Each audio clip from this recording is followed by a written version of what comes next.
మొదలైందయ్యా హడావుడి. ఎలక్షన్ లో త్వరలో పెట్టబోతున్నారట. అది సరే, ఈసారి టికెట్ మళ్ళీ ఎవరికి ఇస్తారంటారు? టికెట్ ఎవరికి ఇచ్చినా నీకు నాకు మాత్రం ఇచ్చే ఆశ లేదు. అందువల్ల దాని గురించి ఆలోచించడం, అనుకోవడం అనవసరం. సరేనండి, ఎన్నాళ్ళలో పెడతారంటారు? ఏమో 4 రోజుల లోపలని కొంతమంది అనుకుంటున్నారు, 2 నెలల లోపలని కొంతమంది. మొత్తం మీద 6 నెలల్లో ఎలక్షన్లు పెడతారండి. సరే చూద్దాం. నా ప్రాణానికి ప్రాణం, రక్తానికి రక్తం అయిన సోదర సోదరీమణులారా, గత 15 సంవత్సరాలుగా ఈ రాష్ట్రానికి ముఖ్యమంత్రిగా ఉండి మీకు సేవ చేసే అవకాశాన్ని మీరు నాకు కల్పించారు. ఈ 15 సంవత్సరాల్లోనూ నా నాయకత్వంలో ఈ రాష్ట్రం ఎంత పురోభివృద్ధి సాధించింది మీకు తెలుసు. దాని గురించి ప్రత్యేకంగా నేను చెప్పడం నన్ను గురించి నేనే చెప్పుకున్నట్లుగా ఉంటుంది. అందుకని అది మీకే వదిలేస్తున్నాను.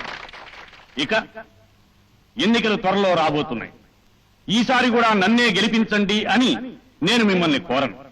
ఎందుకంటే ఏ నాయకుడైనా నన్ను గెలిపించండి అని ప్రజల్ని కోరవలసింది ఒక్కసారి. ఆ తరువాత గెలిపించాలా ఓడించాలా అనేది నిర్ణయించడం మీ వంతు. కనుక నేను ఈ రాష్ట్రానికి ఉపయోగపడ్డాను, మీకు ఉపయోగపడ్డాను, ఇంకా ఉపయోగపడతాను అని మీరు అనుకుంటే మాత్రం నన్ను గెలిపించండి అని సవినయంగా మనవి చేస్తున్నాను. సెలవు. నిజమే, 15 సంవత్సరాలుగా మనందరికీ ముఖ్యమంత్రిగా ఉంటున్నాడు. కానీ మనందరికీ ఏం చేశాడు, ఏం చేయడని నేను అడుగుతున్నాను. ఈ 15 సంవత్సరాలు మరొకరిని ఆ స్థానంలోకి రాకుండా చేస్తున్నాడు. ఎందుకు రానివ్వటం లేదని నేను అడుగుతున్నాను. అందరూ సావధానంగా ఉండాలి, పిల్లలందరూ కూర్చోవాలి.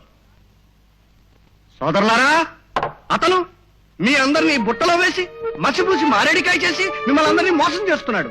అయినా అతన్నే మీరంతా ఎందుకు ఎన్నుకుంటున్నారని అడుగుతున్నాను. నేను 15 సంవత్సరాలుగా ప్రజాసేవ చేస్తున్నాను, 15 సంవత్సరాలుగా ఎన్నికల్లో నిలబడుతున్నాను. అయినా నన్ను ఎందుకు ఎన్నుకోవటం లేదని మీ అందరినీ తీవ్రంగా అడుగుతున్నాను. ఎక్కడిరా చప్పట్లు? అక్కడ వెళ్ళి. అయ్యా అయ్యా అయ్యా, శుభవార్త. ఇక నుంచి మనకు అన్ని శుభాలన్నయ్యా. ఏమిటి చెప్పు? ఈ రోజు పార్టీ నుంచి 4 రిజైన్ చేశారు. అది కూడా శుభమే. నువ్వు నోర్మయ్య, నువ్వు చెప్పవయ్యా. ఏం లేదండి, ఈసారి ఎలక్షన్స్ లో మీరు గెలవడం ఖాయం అంటున్నారు. మళ్ళీ ఎలక్షన్స్ వచ్చినప్పుడు మాట కదా. సంవత్సరం తిరగకుండా ఎలక్షన్లు వస్తాయని నేను అంటున్నాను. పదవిలో లేనివాడు ప్రతి నెలా ప్రభుత్వం పడిపోతుంది అనుకుంటాడు, మళ్ళీ ఎలక్షన్స్ వస్తాయి అనుకుంటాడు. పదవిలో ఉన్నవాడు 5 సంవత్సరాల వరకు ఎలక్షన్సే రావు, తానే కంటిన్యూ అవుతాను అనుకుంటాడు. ఇది ఆనవాయితీ, ఆచారం, దీన్ని ఎవరు మార్చలేరు. నువ్వు నోరు మూస్తావా? సరే, జనం ఏమనుకుంటున్నారయ్యా? ఏమనుకుంటున్నారు? 15 సంవత్సరాల నుంచి ఆ ముఖ్యమంత్రి గారికి అవకాశం ఇచ్చాం, ఆయన ఇంతవరకు ఏమీ చేయలేదు, ఇక ముందు కూడా ఏమీ చేయడు అనే నిర్ణయానికి వచ్చేశారు జనం.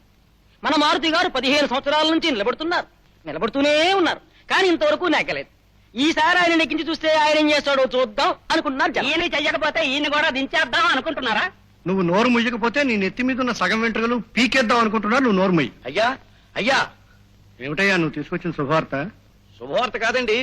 మరో 4 పార్టీలో నుంచి వెళ్ళిపోయారా? నువ్వు నోరు ముయ్యి, నువ్వు చెప్పు. ఇంకో 15 సంవత్సరాల దాకా ఆయనే ముఖ్యమంత్రి, ఇంకెవ్వరూ ఆయన కదపలేరని జనం చాలా గట్టిగా చెప్తున్నారండి. పైగా ఆయన స్వతంత్రోద్యమంలో పాల్గొని జైలుకు వెళ్లారు, ఈయనే జైలుకు వెళ్లారని కూడా అడుగుతున్నారండి జనం.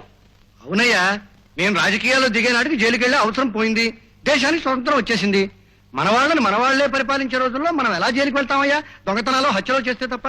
ఏమిటి, జైలు చరిత్ర ఉంటే కానీ రాజకీయాల్లో పనికిరాము అంటే హత్యలు చేయాలా అని నేను అడుగుతున్నాను. మీరేమైనా అడగండి, ఆయన ముఖ్యమంత్రిగా ఉండగా మరో పార్టీ రాదు, మరొకడు ముఖ్యమంత్రి కాడు.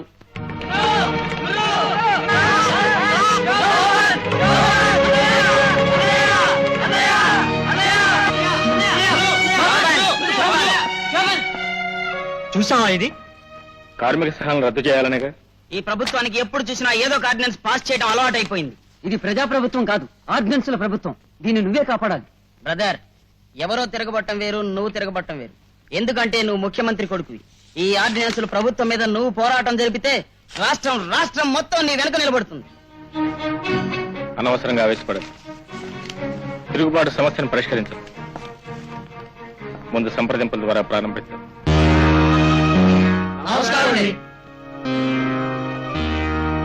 కార్మిక సంఘాలను రద్దు చేయాలన్న ఆర్డినెన్స్ మీరు ఎందుకు పాస్ చేశారో నాకు అర్థం కావటం లేదు.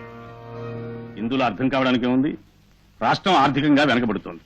దానికి కారణం ఉత్పత్తి తగ్గిపోతోంది. దానికి కారణం కష్టపడి పని చేయాలి అనేది తగ్గిపోతోంది. దానికి కారణం మీ యూనియన్లు ఉండటం మూలంగా టైం టు టైం వర్క్ చేయాలని, సెలవు దినాలు పెంచాలని, పండగ సెలవులు కావాలని, ఎవరైనా పుడితే సెలవు, చస్తే సెలవు కావాలని ఏవేవో పిచ్చి పిచ్చి షరతులన్నీ పెట్టి ఉత్పత్తి తగ్గించేస్తున్నారు.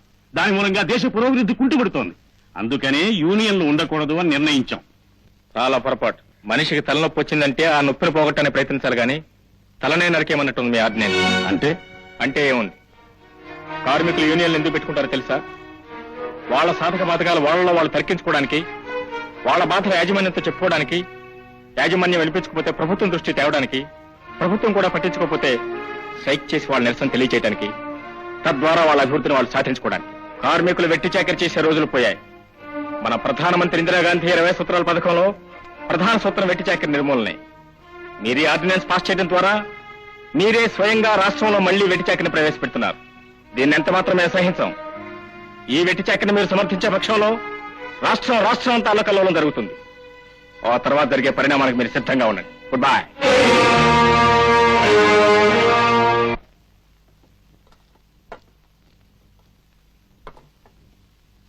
నాన్న నువ్వు ఏమైనా గొడవ పడ్డారా? ఏ ఆయన అలిగి భోజనానికి రాకుండా అక్కడే ఉన్నారు. ఎక్కడా అరుగో డాడీ నా మీద అలిగారా? కడుపు భోంచేద్దాం. నాకు ఆకలి కాలేదు. కడుపులో కాలుతున్న ఆకలిగా లేదంటాం కోపానికి మొదటి లక్షణం. అయినా చీఫ్ మినిస్టర్ గా మీరు మాట్లాడారు, కార్మిక నాయకుడుగా నేను మాట్లాడాను. ఎక్కడిదక్కడే డాడీ, నా మాటలకి మీరు తట్టుకోలేకపోతే ప్రతిపక్షం మీరు ఎలా తట్టుకుంటారు? ఇంట్లోనే ప్రతిపక్షం ఉంటే ఎలా తట్టుకుంటాం? నేనేం ప్రతిపక్షం కాదు డాడీ, నీ పక్షమే. కాకపోతే కార్మిక పక్షం. చూడండి డాడీ, నీ వృత్తికి సంబంధించింది కానీ నా వృత్తికి సంబంధించింది కానీ ఎవరో వ్యక్తిగతంగా తీసుకోకూడదు. అలా తీసుకుంటే మీరు నేను కాదు, అమ్మ బాధపడుతుంది. వడ్డించడం జరిగింది, రండి భోంచేద్దాం ప్లీజ్.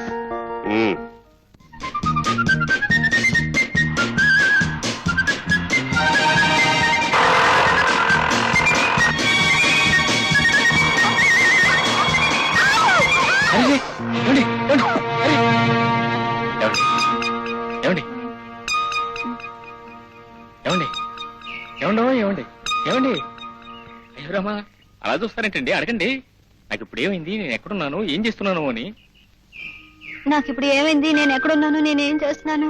ఏం చేస్తున్నారంటే హాయిగా పార్కులో పచ్చగడ్డి మీద ఒక అందగాడి చేత్తో దర్జాగా సేవ చేయించుకుంటున్నారు. అయ్యో అయ్యో పాపం, ఏంటండి నా లూనాకేమైందోనండి. ఇది మరీ బాగుందండి. వెనకడికి ఒకడు ఇల్లు కాలితే కాలింది కానీ నా బెడ్రూమ్ కర్టన్ కాలేదు కదా అని చాలా సంతోషించాడు. అలా ఉంది మీ వ్యవహారం. అవును, మీరు ఆత్మహత్య చేసుకోవడానికి ఇంతకంటే వేరే మార్గం దొరకలేదా?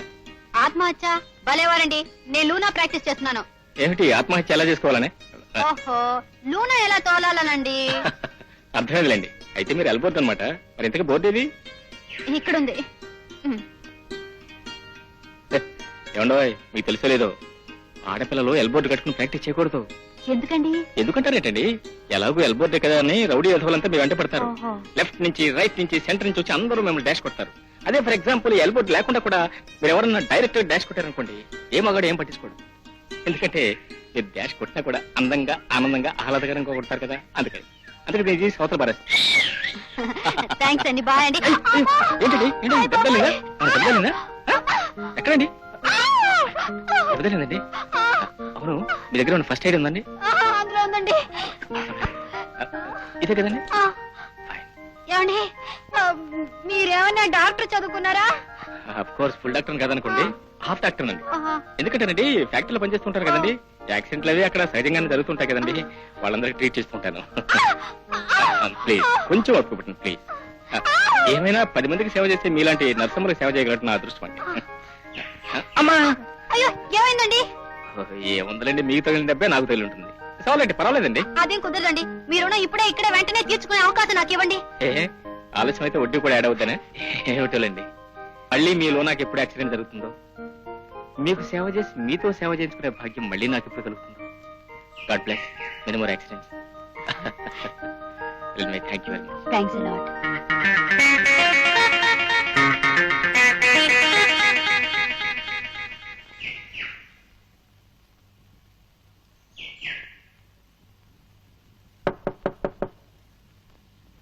రామలింగం ఉన్నాడా? కూర్చోండి సార్, పిలుస్తాను. సార్ సార్ సార్ సార్ ఏమిటి? మీకోసం ఎవరో పెద్ద మనిషి వచ్చాడు సార్. పెద్ద మనుషులు రాకపోతే చిన్న మనుషులు వస్తారేమిటయ్యా? నేనే పెద్ద మనిషిని. బయట ఉన్నాడు సార్. ఎవరది?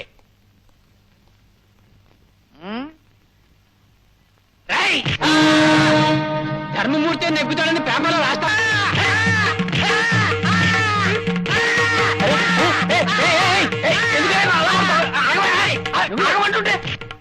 అరే ఎందుకని ఎలా కొడతావు?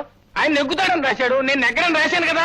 చూడు బాబు, ఈవేళ ధర్మమూర్తి గారు ఆ పొజిషన్ లో ఉండొచ్చు, అదే పొజిషన్ లో రేపు మారుతీరావు గారు రావచ్చు. అంచేత రాజకీయాల్లో ఎప్పుడు ఎవరి పొజిషన్ ఎలా మారిపోతుందో తెలియదు.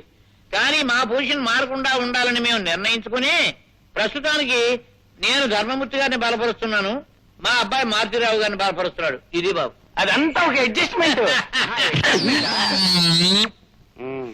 మహేంద్ర లేడయా? కూర్చోండి. లేరండి, నాతో చెప్పండి సార్, నేను రాసుకుంటాను. అసలు ఆయన ఎప్పుడు ఆఫీసులో ఉండరండి, అంతా నేనే చూసుకుంటాను. నీ పని నువ్వు చూసుకో. ఇది అతనితో మాట్లాడాల్సిన విషయం. హలో, నమస్తే సార్. నమస్తే. ఆ, ఎప్పుడు రావయ్యా, వచ్చారు? రా. ఇవి తీసుకొని లోపల పెట్టు. చెప్పండి సార్. కూర్చో. ఏం లేదయ్యా, వచ్చే ఎన్నికల్లో నేను ఎన్నికవుతాను నమ్మకం లేదు కనుక నువ్వు ముఖ్యమంత్రితో మాట్లాడాలి. ఎలాగైనా నాకు డిప్యూటీ ముఖ్యమంత్రి పదవి వచ్చేలాగా నువ్వు చూడాలి. అది నేను మాట్లాడితే కుదరదు, చీఫ్ మినిస్టర్ కదా. మా ఫాదర్ తో చెప్పిస్తాను. సార్, ఓ స్మాల్ రిక్వెస్ట్, మీరు డిప్యూటీ చీఫ్ మినిస్టర్ అయితే నేనే సార్ గవర్నమెంట్ స్టాఫ్ ఫోటోగ్రాఫర్ని. అలాగేనయ్యా, నువ్వే స్టాఫ్ ఫోటోగ్రాఫర్వి, మీ నాన్నని ఇన్ఫర్మేషన్ డైరెక్టర్ చేస్తాను. మీ ఇద్దరు కలిసి డిపార్ట్మెంట్ తినేయండి. ఓ థ్యాంక్ యూ సార్. ఇవి చేతులు కావు సార్. ఎందుకండి మీరిద్దరూ కలిసేటట్టు నేను ఏర్పాటు చేస్తానుగా. కాకపోతే మా విషయం మీ విషయం మీ అబ్బాయితో మాట్లాడానయ్యా, ముందు నా విషయం చూడు. మాట్లాడేశారన్నమాట. ఆ. మాట్లాడేశాను కానీ ఇన్ఫర్మేషన్ డైరెక్టర్ ఇలా నవ్వకు, నేను పిచ్చోడు అనుకుంటారు. సార్ రండి. ఎన్నాళ్ళకి ఎన్నాళ్ళైంది ఏమన్నా కలుసుకుని? నాకు మహదానందంగా ఉంది. రారా అలా కూర్చో కూర్చో. ఇదిగో ఒక 10 నిమిషాల సేపు లోపలికి ఎవరి నానవద్దు. ఏమిటో, నేను మిమ్మల్ని చాలా రోజులుగా కలుసుకోవాలనుకుంటున్నాను, అది ఇప్పటికి కుదిరింది. నేను కూడా నిన్ను కలుసుకోవాలని చాలా రోజుల నుంచి అనుకుంటున్నాను. మళ్ళీ ఎన్నికలు వస్తున్నాయి, ఉమ్, ఈసారి మన ఇద్దరం కలిసి నిలబడితే బాగుంటుందని నేను అనుకుంటున్నాను. నేను అదే అనుకుంటున్నాను. ఇప్పుడు మన ఇద్దరం ఈ త్రిముఖ పోటీలో దెబ్బతింటున్నామండి. ఇప్పుడు మీరు గెలిచినా నేను గెలిచినా ఏదో కష్టపడి గెలుస్తున్నాం, ఆ మధ్యవాడు ఎవరో బాగుపడిపోతున్నాడు. కనుక ఈసారి ఎన్నికల్లో మన ఇద్దరం అంగీకారానికి వస్తే బాగుంటుందని నేను అనుకుంటున్నాను. నేను అదే అనుకుంటున్నాను. చెప్పు. ఏం లేదు, ఈసారి మీ వాళ్ళు నిలబడే నియోజకవర్గంలో మా వాళ్ళు నిలబడరు, మా వాళ్ళు నిలబడే నియోజకవర్గంలో మీ వాళ్ళు నిలబడకూడదు. ఇది మనం రావాల్సిన ఒప్పందం. అలాగే. ఏం లేదు, ఇప్పుడు ఉన్నవి మొత్తం 120 నియోజకవర్గాలు, వీటిలో సగం మీరు తీసుకోండి, సగం మాకు ఇచ్చేయండి. అదిగో మాకు ఇచ్చేస్తారు, నాకు తెలుసు. ఆ? అదేమిటండి నవ్వుతారు? సగం స్థానాలు నీకు ఇచ్చి నేనేం చేస్తానయ్యా? అదేమిటండి, మీకు సగం నాకు సగం, అది న్యాయం. సరిగా మారుతి, ఈసారి అసెంబ్లీలో నీకు ఎన్ని స్థానాలు ఉన్నాయి? 2. 2 స్థానాలు గెలుచుకున్న నీకు 60 సీట్లు ఇవ్వాలా? 85 స్థానాలు గెలుచుకున్న నేను 60 సీట్లు తీసుకోవాలా? గాలి మార్పండి. రేపటి ఎన్నికల్లో ఆ 2 స్థానాలే మీకు రావచ్చు, ఆ 60 స్థానాలు నాకు రావచ్చు. ఆలోచించుకోండి. ఆహా. ఆ 2 స్థానాలు గెలుచుకున్నావు కాబట్టి దానికి మరో 2 కలుపుకో, 4 సీట్లు తీసుకో. ఏమిటండి మీరు ఇచ్చేది ముష్టా అని అడుగుతున్నాను. సరేనయ్యా, అసలు నీకు ఎన్ని కావాలో నువ్వే చెప్పు. నేను 60 అడిగాను, మీరు కాదంటున్నారు. వయసు తగ్గించుకుని 50 ఇచ్చేయండి. సరే 5 తీసుకో. 50 ఇవ్వండి. 6 ఇస్తానులే. 40 చేసుకోండి. 7 ఇస్తానయ్యా. అబ్బా 30 ఇవ్వండి. ఇదిగో 8 తీసుకో. అబ్బా 25. లేదు లేదు, 9 కంటే ఇచ్చేది లేదు. 20 ఇచ్చేయండి. ఇక మరో మాట చెప్పకండి. ఆఖరి మాట 10 కంటే ఎక్కువ ఇచ్చేది లేదు. నియోజకవర్గాల గురించి మాట్లాడుకుందాం. నీకే నియోజకవర్గం కావాలో ముందు చెప్పు. తెనాలి నాకు ఇచ్చేయండి. తెనాలి. తెనాలి తెనాలి. అది నా ఆవి పట్టండి బాబు. తెనాలి నీకెలా ఇస్తానయ్యా? అది నా నియోజకవర్గం. అది తప్ప ఇంకేదైనా అడుగు, ఇస్తాను. బాబు అక్కడ తప్ప నేను ఎక్కడ నిలబడినా నెగ్గను. ఇవి చేతులు కావు. ఆ నియోజకవర్గం మాత్రం నాకు ఇచ్చేయండి, ఇంకేమి అడగను. నమస్కారం. బాగుందయ్యా, బాగుంది. నేను తెనాలి నియోజకవర్గానికి ఎన్నో చేశాను, ఇంకెన్నో చేయవలసి ఉంది. అలాంటి నియోజకవర్గాన్ని నేను ఎందుకు వదులుకుంటానయ్యా? అయ్యా, నేను నెగ్గే నియోజకవర్గం నాకు ఇవ్వక ఓడిపోయే నియోజకవర్గం నాకు ఇస్తే నేను ఏం చేసుకుంటానండి? అది మాత్రం కుదరదు. గుడ్డికాయ నీ చేతిలో పెట్టుకుంటానంటే నేను ఎందుకు ఒప్పుకుంటానయ్యా? తెనాలి నా గుండెకాయ కూడానండి. ఇదిగో, నీ ఉద్దేశం ఏంటో నాకు అర్థమైంది. నువ్వు తెనాలి తీసుకుంటే నేను ఇంకెక్కడ నిలబడ్డా గెలవను. అప్పుడు నీకు అపోజిషన్ ఉండదు, నువ్వే గవర్నమెంట్ ఫారం చేయొచ్చు, నువ్వే ముఖ్యమంత్రి కావచ్చు. ఇదిగో మారుతి, 15 సంవత్సరాలుగా నీ ఎత్తుగడలన్నీ చూస్తూనే ఉన్నాను. నాతో పెట్టుకుంటావటయ్యా? ఏం మీతో పెట్టుకోకపోతే ఏమిటండి? ఏమిటి? నేను కూడా గెలవగలండి, ఆ మాటకు వస్తాను. గెలిచిన తర్వాత చెప్పు. అల్లకాలం ఈ కుర్చీలో మీరే కూర్చుంటారా?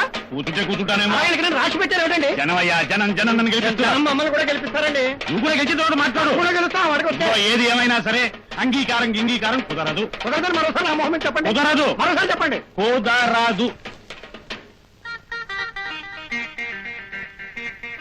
ఏమిటి మావయ్య నెత్తి మీద కండువా వేసుకున్నావు? ఇదే మంచిదమ్మా. ఎండ తాగకుండా తలని కాపాడుతుంది, నలుగురికి నా మొహం కనపడకుండా నా పరువు కాపాడుతుంది. అంత బాధ ఏమొచ్చు మావయ్య నీకు? ఇంకా ఏం రావాలి? ఎప్పుడో ఒకప్పుడు వాడితో కలుస్తాను, ఏవో కొన్ని సీట్లు వస్తాయని నిన్నాడు ఆశపడ్డాను, ఆ ఆశ కూడా పోయింది. నీకు నువ్వే నిలబడచ్చు కదా మావయ్య. నిలబడుతున్నాను, ప్రతిసారి నిలబడుతున్నాను, కానీ చతికిల పడుతున్నాను ఎన్నికల్లో. ఏరా తమ్ముడు, బాగున్నావా? బాగులేను. నేను నీతో తర్వాత మాట్లాడతాను. నువ్వు నాకేమో సహాయం చేయగలవా? ఏమిటో చెప్పు మావయ్య. ఏ బాధ లేకుండా చచ్చిపోయే మందు ఏదైనా చూపించగలవా అని. ఏ ఆత్మహత్య చేసుకుంటావా? నాకు కాదమ్మా, ఆ ముఖ్యమంత్రిని చంపడానికి. వాడు చచ్చిపోతే కానీ నాకు ఓట్లు రావు, నాకు ఓట్లు వస్తే కానీ నేను ముఖ్యమంత్రిని గాను. నువ్వు వాడి ఇంటికి వెళ్ళి మంచి మందు ఏదైనా చూసి ఓ ఇంజక్షన్ గా తీసుకుని వాడికి ఇచ్చి వాడిని చంపే ఏర్పాటు ఏమైనా చేయగలవా అని నేను నిన్ను అడుగుతున్నాను. చిచి, ఎంత చీప్ అది. చీపే, కానీ రాజకీయాలకి తప్పదు. ఇంతకంటే వేరే దారి కనిపిస్తాం లేదు.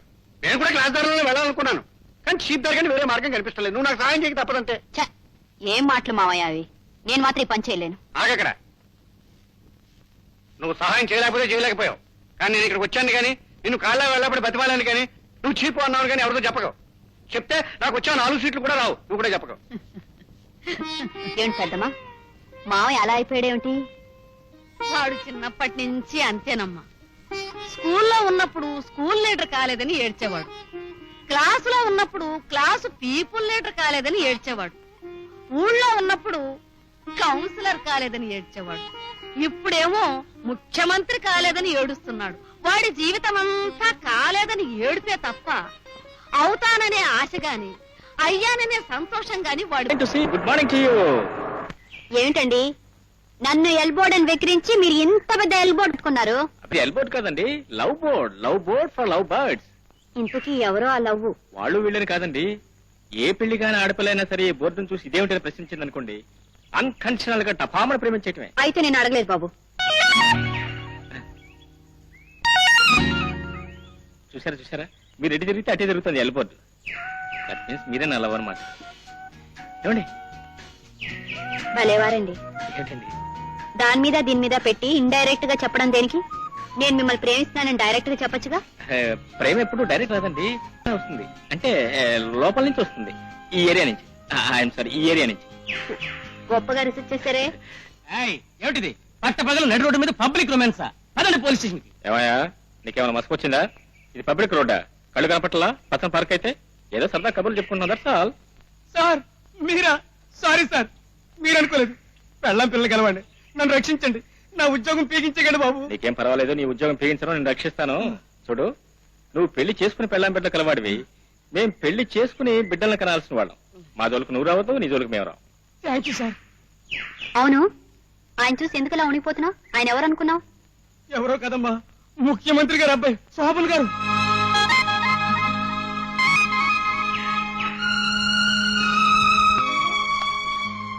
ఏమండి, ఏమండి? ఆయన చెప్పింది నిజమేనా?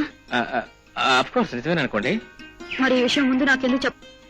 నేను ఒక ముఖ్యమంత్రి కొడుకునని కానీ ప్రైమ్ మినిస్టర్ గారి మనవనని కానీ చెప్పుకోవడంలో గౌరవం లేదు. ఒక కార్మికుడిని, ఒక సామాన్య కార్మిక నాయకుడిని చెప్పుకోవడంలోనే గౌరవం, ఆనందం ఉంది. చాలా కరెక్ట్ అండి. ఎవరి కాళ్ళ మీద వాళ్ళు నిలబడాలి, ఎవరి వ్యక్తిత్వం వాళ్ళకు ఉండాలి. అభ్యుదయ భావాలు గల యువకుడుగా మిమ్మల్ని అభినందిస్తున్నాను. ఓ థ్యాంక్ యూ. అందుకే నేను కూడా మాజీ ముఖ్యమంత్రి మారుతిరావు మేనకోళ్ళని ఎప్పుడు చెప్తానండి. ఆ. Congratulations, hearty congratulations. Thank you. అయితే అభ్యుదయ భావాలు గల యువతిగా మిమ్మల్ని నేను అభినందిస్తున్నాను. ఏమండి, మీరేమనుకోకపోతే నేను ఒకటి అనుకుంటున్నాను. ఏమిటో గానీ నా కోసం మీరు. ఏమిట్రా అది? ఏమీ లేదండి, పొద్దున్నే 2 దండాలు వచ్చాయి. ఒకటి కారుకు వేశాను, మిగిలిపోతే దీనికి వేస్తున్నాను. రే, అలా దండ వేసేది పోయిన వాళ్ళకిరా. మీరు పోయారు కదండి ఎలక్షన్ లో. పోవడం అంటే చచ్చిపోవని తీసుకుంటారు మరి. I'm extremely sorry sir. అయ్యా అయ్యా అయ్యా, శుభార్త. ఏమిటయ్యా? ముఖ్యమంత్రి గారికి ముఖ్యమంత్రి ఢిల్లీ నుంచి ఏదో ఫోన్ వచ్చింది. వచ్చి ఆ ఫోన్ లో వార్త వినగానే హార్ట్ అటాక్ వచ్చి ఆయన చనిపోయారు. చచ్చిపోయాడా? ఒట్టేమిటండి చస్తేను? మీరు సముద్ర పట్టున కూర్చుంటే ఏం తెలుస్తుంది? ఊరి నడుపట్టున కూర్చుంటే తెలుస్తుంది. వచ్చి చూడండి కోలాహలం. నన్ను ముఖ్యమంత్రిగా ఎన్నుకున్న ప్రజలకు సదా సేవ చేస్తానని ప్రమాణం చేస్తున్నాను.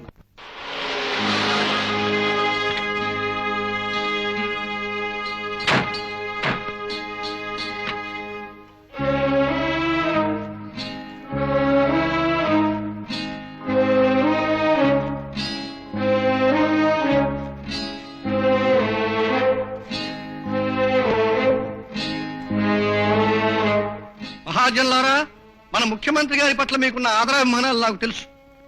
ఇంత మంచి ముఖ్యమంత్రిని ఆ భగవంతుడు మనకి ఎందుకు లేకుండా చేశాడా అని అడుగుతున్నాను. వారు నేను ప్రత్యర్థులం కావచ్చు, ఎన్నికల సమయంలో విమర్శించుకోవచ్చు, తిట్టుకోవచ్చు, కానీ ఆ భగవంతుడు ఎందుకు ఇంత అన్యాయం చేశాడా అని ఆ భగవంతుణ్ణి అడుగుతున్నాను. వారికి ఆత్మశాంతిని కలిగించమని ఆ భగవంతుణ్ణి ప్రార్థించడం తప్ప మరేమీ చేయలేని నిస్సహాయ స్థితిలో ఉన్నామని చెప్తూ వారి కుటుంబానికి నా ప్రగాఢ సంతాపాన్ని తెలియజేస్తున్నాను. ముఖ్యమంత్రి గారిని ఆఖరిసారి చూసొస్తాను. ఈలోగా మీరు కూడా ఆ భగవంతుణ్ణి ప్రార్థించమని మిమ్మల్ందరినీ ప్రార్థిస్తున్నాను.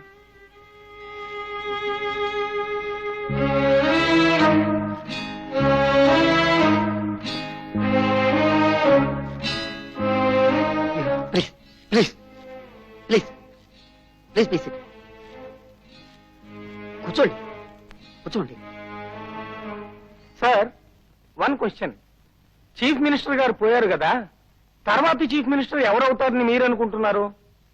వీరికి ముందెవరో పాలించారు, ఉన్నంతకాలం వీరు పాలించారు, వీరు పోయాక మరెవరుస్తారు? పదవి కోసం ఎవరు ఆగరు, ఎవరి కోసం పదవి ఆగదు. ఆహా, గోల్డెన్ వర్డ్స్, గోల్డెన్ వర్డ్స్. ఆ అవకాశం మీకొచ్చే అవకాశం అయినా ఉందా? అడగడానికి సమయము కాదు, చెప్పడానికి సందర్భము కాదు. అయ్యా మారుతి గారు, వారి మరణం పట్ల తమకు సంతాపం కంటే సంతోషమే ఎక్కువగా ఉందని లోకం అనుకుంటూ ఉంది. తమ అభిప్రాయం సెలవిస్తారా? అనుకోవడం లోకానికి ఆచారం, ప్రతిపక్షాల అనాచారం.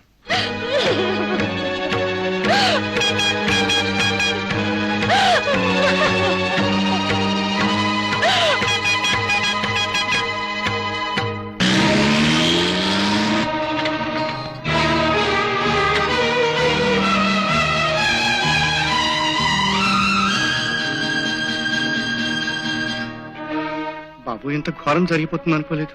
వారికి సానుభూతి చూపించడం తప్ప ఇంకేమీ చేయలేని నిస్సహాయం, వారి ఆత్మకు శాంతి కలగాలని భగవంతుడిని ప్రార్థించడం తప్ప ఇంకేమీ చేయలేని దౌర్భాగ్యం. బాబు, మమ్మల్ని క్షమించు.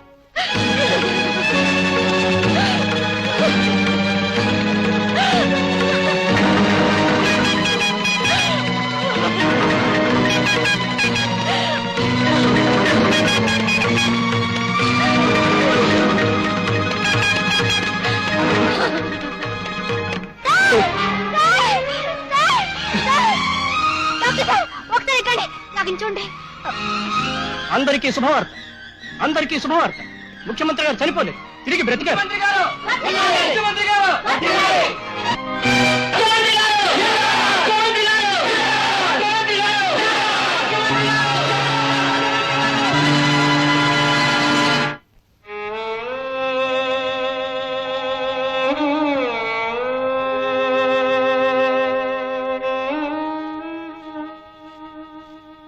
నమస్కారం సార్, ఇప్పుడే స్పృహ వచ్చింది.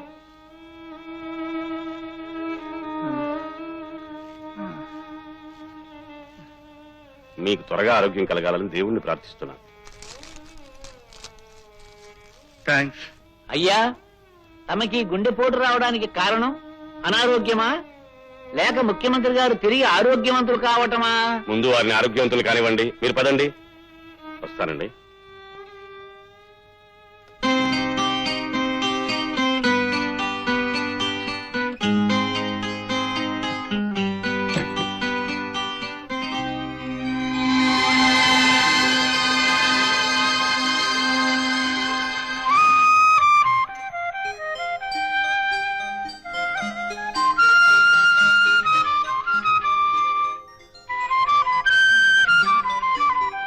అనుకుంటూ ఉంటే కాదు, ఆయన కారణ జన్ములు, మృత్యుంజయులు. ఆయన పేదవాళ్ళకు చేసినటువంటి పుణ్యం వల్లే ఆయన బ్రతికారు అని ఆ నర్సు చేత చెప్పించి అది లోకానికి తెలిసేటట్టు ప్రచురించారు. సార్ సార్, ఈ పేపర్ చూడండి. తమ ఫోటో లేకుండా నర్సు ఫోటో వేశారు. పైగా హెడ్ లైన్ చూడండి, సత్యనారాయణ బ్రతికించి నర్సు అని చెప్పి. సత్యనారాయణ ఎవడో తెచ్చినాడు. వాడు వెధవండి, వెధవ. ఎవడు?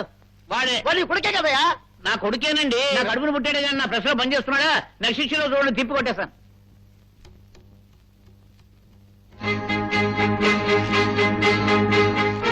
ఏం మావయ్య పిలిపించారట? ఏమిటా నీకు నర్సుగా ట్రైనింగ్ ఇప్పించింది, ఉద్యోగం ఇప్పించింది ఎందుకు? ఎందుకని అడుగుతున్నాను. నా పొట్ట నేను పోషించుకోవడానికి, మా అమ్మని పోషించుకోవడానికి, చేతనైతే 10 మంది రోగులకు సేవ చేయటానికి. కానీ చచ్చిపోయిన ఎమ్మెల్యేలని ముఖ్యమంత్రుల్ని బతికించడానికి కాదుగా. అని నేను నేర్చుకున్న ట్రైనింగ్ లో ఎక్కడ రాసలేదే. రాసి ఉండదు. 15 సంవత్సరాలుగా నేను ముఖ్యమంత్రి అవ్వాలనుకుంటున్నాను నీకు తెలుసుగా. 15 సంవత్సరాలుగా అతను ముఖ్యమంత్రిగా పాతుకుపోయాడని నీకు తెలుసుగా. అతను చచ్చిపోతే నా పార్టీ అధికారంలోకి వస్తుందని నీకు తెలుసుగా. అప్పుడు నేను ముఖ్యమంత్రి అవుతాను నీకు తెలుసుగా. నాకు తెలియదుగా. ఇది మాత్రం తెలుసు. అతను చచ్చిపోయిన డాక్టర్లంతా కన్ఫర్మ్ చేసి వదిలేశారు, నర్సులంతా కన్ఫర్మ్ చేసి వదిలేశారు, దేశం అంతా కన్ఫర్మ్ చేసి వదిలేసింది. నువ్వు మాత్రం కన్ఫర్మ్ చేయకుండా తగుదునమ్మా అతను గుండెల మీద ఎక్కి తొక్కి బతికించావు. ఎందుకు బతికించావు అని అడుగుతున్నాను. నేను మానవ ప్రయత్నం చేశాను, భగవంతుడు రక్షించాడు. భగవంతుడు రక్షించలేదు, వాడు చంపేశాడు. కానీ నీ వెధవ ప్రయత్నమే బతికించింది. నేనేం చేశాను? నువ్వేం చేయక్కర్లేదు. మళ్ళీ వాడు చచ్చిపోయే అవకాశం ఏమైనా ఉందా? లేదు. అయితే నువ్వు దయచేయి, చేసించాలి. వెళ్ళు. నేనేం చేశాను మావయ్య? వెళ్ళమంటూ ఉంటే ఇందులో నేను చేసిన తప్పే ఉంది మావయ్య. ఊరికే నర్స్ ట్రైనింగ్ అవటం కాదు, నర్స్ అయ్యాక జీవితంలో ఒకనైనా బ్రతికించిన మీరేగా అన్నారు. బ్రతికించాను. అన్నానే, కానీ వీడిని కాదు బతికించమంది. నువ్వు దయచేయి. మీరంటే ఇక్కడ ఉన్న ముఖ్యమంత్రి గారు ఉన్నారు, పిలుస్తాను. నమస్కారం. నమస్కారం. నమస్కారం సార్. ఎలా ఉన్నారు సార్? బాగున్నారా? ఏం లేదు సార్, వీళ్ళు రోడ్ పక్కన పాకలు వేసుకున్నారు. కార్పొరేషన్ వాళ్ళు వాటిని పీకేమన్నారట. అవునమ్మా, ప్లాట్ఫారం కట్టింది మనుషులు నడవడానికి కానీ పాకలేసుకోవడానికి కదుగా. నడిచేళ్ళ వాళ్ళు రోడ్ మీద వెళ్ళొచ్చు కదా సార్, పాకల మీదగానే వెళ్ళాలా? కావాలంటే మీరు ఇల్లు కట్టించేసేయండి, వాళ్ళు పాకలు తీసిస్తారు. సరే సరే, ఆలోచిస్తానులే. ఆలోచిస్తానంటారేంటండి? చచ్చిపోయిన మిమ్మల్ని బతికించింది నేనే కదా, ఆ మాత్రం చేయలేరా? ఏమయ్యా, ఇదిగో ఈ దగ్గర అప్లికేషన్ ఇచ్చి పంపించి. ఇదిగో ఇటండి, అప్లికేషన్ తీసుకురండి. ఎడ్యుకేషన్ అలవెన్స్ కావాలని, బస్ అలవెన్స్ కావాలని ట్రై చేయాలి. ఏమిటి అందరు ఇక్కడ మీటింగ్ పెట్టారు? చదువు, మనకి డ్రెస్ అలవెన్స్ కావాలని, కరువు భత్యం పెంచాలని, మన పిల్లలకి ఎడ్యుకేషన్ అలవెన్స్ కావాలని ప్రభుత్వానికి మనం అప్లై చేశామా? అవేవి ఇవరట. అటువంటి డిమాండ్ మరి ఎప్పుడు చెయ్యొద్దని చెప్పి ప్రభుత్వం మా దగ్గర నుంచి శ్రీముఖం వచ్చింది. అందుకే మేమంతా కలిసి నిర్ణయానికి వచ్చాం. ఏమిటిది? స్ట్రైక్ అంటే అంత తేలికైన విషయం కాదు. నీతోటి నాతోటి సరిపోదే. అవునే, సరిపోలేదే. మీటింగ్ పెడతాం, మన రాష్ట్రంలో ఉన్న నర్సులందరికీ ఇన్ఫార్మ్ చేస్తాం, అందరూ కలిసి ఒక తేదీ నిర్ణయించుకుని స్ట్రైక్ ప్రారంభిస్తాం. ఎందుకే స్ట్రైక్ గొడవ అంతా? ఇదోడా గొట్టంగాడు పంపించుంటాడు. ముఖ్యమంత్రి గారు నాకు తెలుసు కదా, నేనే కదా ఆయన బతికించాను, లేకపోతే వాడు చచ్చిపోయి ఉన్నాడు కదా. సరాసరి నేను వెళ్ళి ఆయనతో మాట్లాడతాను, ఈ చేత్తో కాగితం ఇస్తాను, ఆ చేత్తో ఆర్డర్ పట్టుకొస్తాను. ఓకే? ముఖ్యమంత్రి గారు చచ్చిపోతే బతికించింది నేనే, ఆయనతో మాట్లాడాలి. చాలా బిజీగా ఉన్నారు, కూర్చోండి. సరే, మేము వచ్చామని చెప్పండి. అలాగే. కూర్చోండి. కూర్చోండి.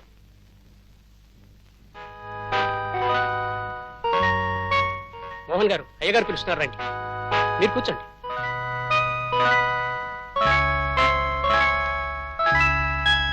జనార్దన్ గారు, రండి. ఏమిటండి అందరిని పిలుస్తూ మమ్మల్ని పిలవరేంటి? వస్తున్నానమ్మా, కొంచెం వెయిట్ చేయాలి.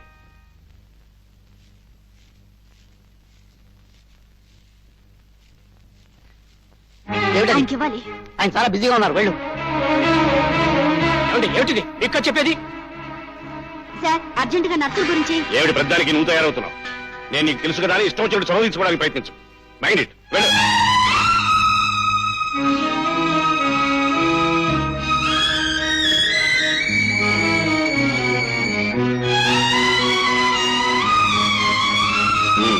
సాయంకాలం ఎవరు వస్తున్నారు?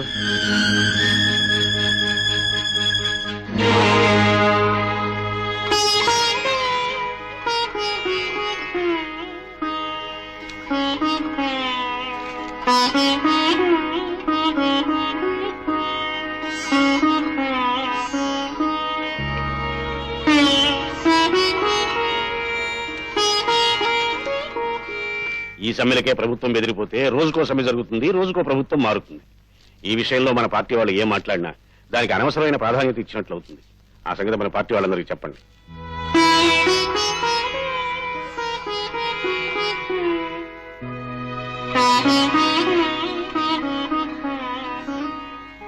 నాలుగు రోజులుగా సమ్మె చేస్తున్న నర్సుల గురించి ప్రభుత్వం పట్టించుకోకపోవడం చాలా బాధాకరమైన విషయం. అందుకే వారి కోరికలు న్యాయసమ్మతమైనవని, తల్లి చేసిన సేవలు తిరిగి చేయగలిగిన మరో తల్లి నర్సు మాత్రమేనని, వారు కోరిన కోరికలు అతి సమంజసమైనవని, వాటిని తీర్చడం ప్రభుత్వ ధర్మమని తెలియజేస్తూ వారికి మద్దతు ప్రకటించడానికి యువ నాయకుడు శోభన్ ఆధ్వర్యంలో యువకులంతా నేటి నుంచి నిరవధిక నిరాహార దీక్ష ప్రారంభిస్తున్నాం. శోభన్ నాయకత్వం! శోభన్ నాయకత్వం! శోభన్ నాయకత్వం!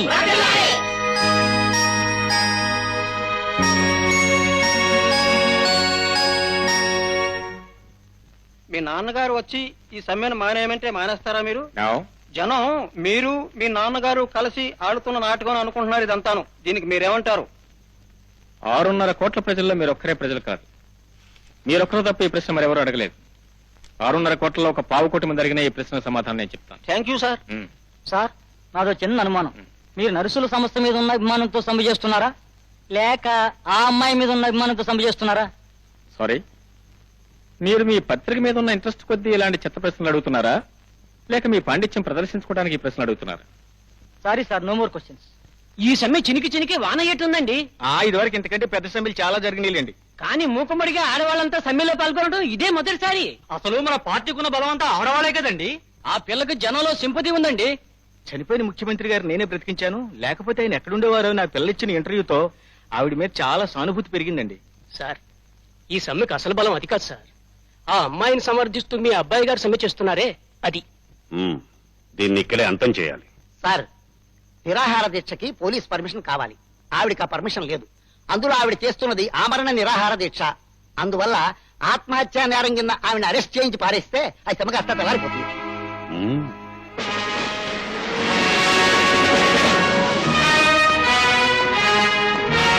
ఈ సమ్మెకి పోలీస్ పర్మిషన్ లేదు. ఇది ఆత్మహత్యా ప్రయత్నం. అందువల్ల మిమ్మల్ని అందరినీ అరెస్ట్ చేస్తున్నాం. వాళ్ళని అరెస్ట్ చేయడానికి వీలేదు. ఇది చాలా అన్యాయం. న్యాయం అన్యాయం మాట్లాడవలసింది ఇక్కడే కాదు, కోర్టులో. పదండి. డోంట్ వరీ, తీసుకెళ్ళనివ్వండి. ఈ ప్రశ్న సమాధానం ఎక్కడ దొరుకుతుందో అక్కడే అడుగుతాను. కరియా సార్, ఏమిటి? మీతో మాట్లాడాలి. మిమ్మల్ని మాట్లాడాలంటే మాట్లాడకుండా వెళ్ళిపోతున్నారే? మాట్లాడుకోవడానికి పైన నీ గది ఉంది, నా గది ఉంది. ఇది గదుల్లో మాట్లాడుకోవాల్సిన విషయం కాదు. పబ్లిక్ గా మీటింగ్ పెట్టాల్సిన విషయమా? ప్రజలకు సంబంధించిన ఏదైనా పబ్లిక్ విషయమే. దాన్ని పబ్లిక్ గా మాట్లాడుకోవడమే మంచిది. పబ్లిక్ విషయాలు మాట్లాడడానికి నా ప్రైవేట్ సెక్రటరీ ఉన్నాడు, అతనితో మాట్లాడు. ఆగండి. ఓటు వేసిన ప్రతి వాడికి ముఖ్యమంత్రితో మాట్లాడే హక్కు ఉంది. పౌరసత్వం ఉన్న ప్రతి మనిషికి ప్రభుత్వాన్ని ప్రశ్నించే అర్హత ఉంది. ఏమిటిది? లలితను అరెస్ట్ చేయటం అన్యాయం. లలిత ఎవరు? చచ్చిపోయిన మిమ్మల్ని బ్రతికించిందే ఆ వనిత. ఆమెను అరెస్ట్ చేయడానికి నాకు ఏమిటి సంబంధం? ఆమె సమ్మె చేయించింది, నిరాహార దీక్ష పూనింది, మీ ప్రతిష్టను దెబ్బతీసింది, మీకు భయం వేసింది, అరెస్ట్ చేయించారు. ముఖ్యమంత్రి చెప్పినంత మాత్రాన ఎవరిని ఏ కారణం లేకుండా అరెస్ట్ చేయరు. చెప్పినంత మాత్రాన చెయ్యరు, కానీ ఏదో కుంటి కారణం జోడించి మరీ చేస్తారు. అది నాకు సంబంధించింది కాదు. అనుమతి లేకుండా ఆమె నిరాహార దీక్షకు పూనింది. అది ఆత్మహత్యా నేరం. అందుకనే పోలీసులు ఆమెను అరెస్ట్ చేశారు. అది చట్టానికి సంబంధించిన విషయం. వెళ్ళి పోలీస్ కమిషన్ తో మాట్లాడు. చట్టం, ఆ చట్టాన్ని రాసుకున్నది మనమే. దాన్ని మన అవసరాల కోసం ఎన్నోసార్లు మార్చుకున్నాం, ఇంకా ఎన్నోసార్లు మార్చుకోవడానికి అవకాశం ఉంది. అంతా అలా అని మీరు అనుకోవద్దు. మొదట మంట పుట్టేది కూడా ఒక్క పుల్లతోనే. ఒక్క పుల్లే కదా నిర్లక్ష్యం చేస్తే ఆ మంటే కార్చిచ్చు అవుతుంది, అదే చివరికి శ్మశానంగా మారుస్తుంది. అలాగే విప్లవం కూడా ప్రారంభమయ్యేది ఒక్కరితోనే. దాన్ని సరైన సమయంలో అనచలేకపోతే ఆ ఒక్కరే 100 అవుతారు, 100 వేలు అవుతారు. అప్పుడు లలిత ఒక ఆడపిల్ల, ఆమె చేసేది కూడా ఒక సమ్మేళనాన్ని నిర్లక్ష్యం చేయదు. అది నిన్నటి వరకే వాళ్ళ సమస్య, నేటి నుంచి అది ప్రజా సమస్య. తెల్లవారేసరికి లలితను మీరు విడుదల చేయించకపోతే రాష్ట్రం మొత్తం నా ఆధ్వర్యంలో బంద్ జరుగుతుంది. గుర్తుంచుకోండి.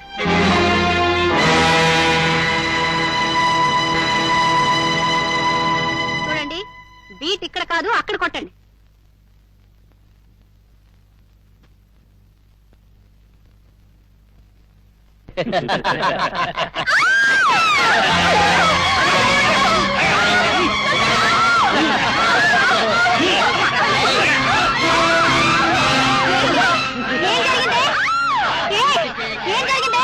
దయచేసి వాళ్ళు వదిలిపెట్టండి. వాళ్ళు ఏం చేయకండి. వాళ్ళు వదిలిపెట్టండి ప్లీజ్. దయచేసి వాళ్ళు వదిలిపెట్టండి. ఏమండి, దయచేసి వాళ్ళు వదిలిపెట్టండి. ఇక్కడ ఎవరు లేరు. వాళ్ళు వదిలిపెట్టండి ప్లీజ్. దయచేసి వాళ్ళు ఏం చేయకండి. వాళ్ళు వదిలిపెట్టండి.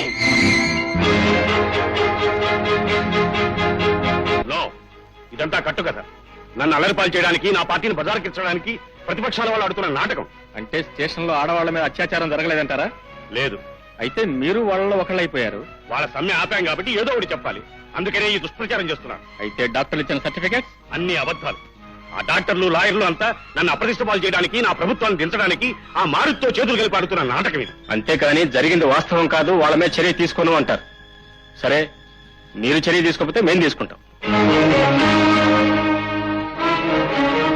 సోదరులారా, సోదరీమణులారా, ప్రాణదాతలైన నర్సుల మీద జరిగిన అత్యాచారానికి ప్రభుత్వం ఇంతవరకు ఎలాంటి చర్య తీసుకోవడం సిగ్గుచేటు. Shameful attitude on the part of the government. అందుకే రేపు ప్రజలు, ముఖ్యంగా యువకులు రాష్ట్ర వ్యాప్తంగా జరగబోయే బంద్లు పాల్గొని దాన్ని విజయవంతం చేయవలసిందిగా మిమ్మల్ని అందరినీ ప్రార్థిస్తున్నాను. పిల్లి తగు కోతీర్చిందని ఎలాగైనా ముఖ్యమంత్రి కావాలని మీరు, ఎలాగైనా ముఖ్యమంత్రి పదవి పోకూడదని ఆయన కొట్టుకుంటుంటే మధ్యలో ముఖ్యమంత్రి గారి అబ్బాయి ముఖ్యమంత్రి అయ్యేది కనిపిస్తుంది ఏమిటండి వాతావరణం? ఏం ముఖ్యమంత్రి పదవి వీళ్ళ వారసత్వమా?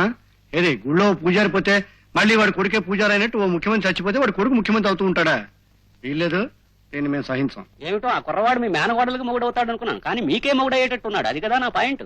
నువ్వు నోరు మూస్తావా అని అడుగుతున్నాను. సోదర సోదరీమణులారా, నేను ఏ సభ పెట్టినా, ఏ సమావేశం ఏర్పాటు చేసినా ప్రతిపక్ష నాయకుడిని కనుక ప్రభుత్వాన్ని దుయ్యపడ్డానికి అనుకుంటారు. ఆశ్చర్యం లేదు. కానీ 6 ఆడకూతుళ్ళని, తెలుగింటి ఆడపడుచుల్ని, మాతృమూర్తులకు మారుపేరైన నరసమ్మల్ని పోలీస్ స్టేషన్ లో దారుణంగా మానభంగం చేస్తే ఈ ప్రభుత్వం ఏం చేస్తోంది అని ప్రశ్నిస్తున్నాను. ఎక్కడ నిద్రపోతోంది అని ప్రశ్నిస్తున్నాను. దీని మీద మన ముఖ్యమంత్రి గారు ఏ చర్య తీసుకున్నారని సభాముఖంగా అడుగుతున్నాను. కనుక సోదరులారా, ఇది కేవలం నర్సుల సమస్య కాదు, ఆడజాతి మనుగడ సమస్య, రాష్ట్రం సమస్యే కాదు, దేశం సమస్య. ఇది నా ప్రశ్నే కాదు, యువజన నాయకుడైన మన శోభన్ ప్రశ్న కూడా. ముఖ్యమంత్రి తన తండ్రి అయినప్పటికీ లెక్క చేయకుండా ముఖ్యమంత్రిని ఎదురిస్తున్న చిరంజీవి శోభన్ ఇప్పుడు మాట్లాడతాడు.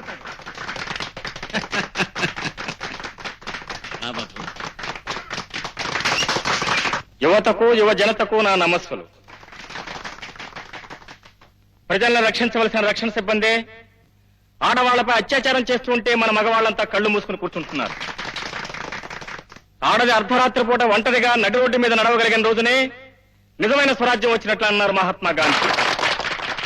ఆ స్థితి, ఆ అవకాశం, ఆ అదృష్టం మన ఆడవాళ్ళలో ఏ ఒక్కరికైనా వచ్చిందని అడుగుతున్నాను.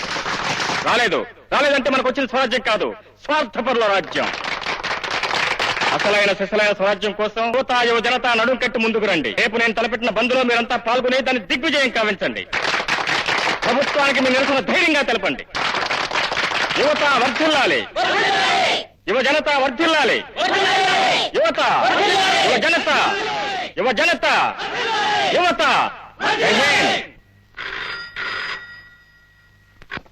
హలో, ఉండండి సార్. వైజాగ్. హలో, ఏమిటి ప్రతిపక్షాలు సమ్మెకి మద్దతు ఇస్తున్నాయా? Okay. Yes, Anakapalli. One second. Yes. ఏమిటి అధికారులు కూడా సమ్మెలో పాల్గొంటున్నారా? ఓకే.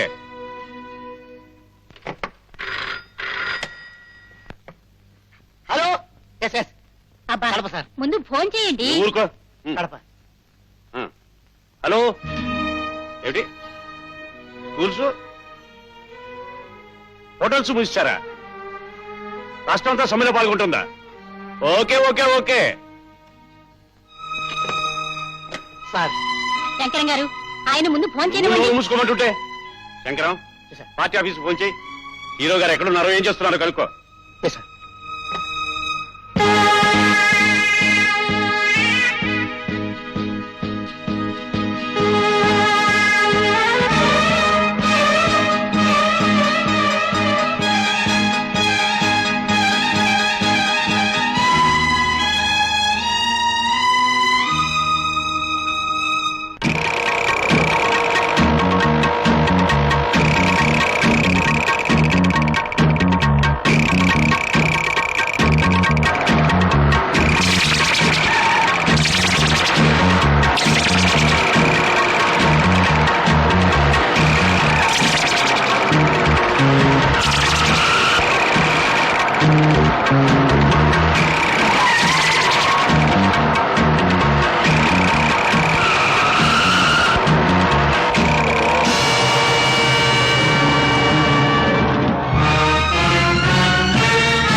ఆగమంటుంటే తెలుసులేవయ్యా.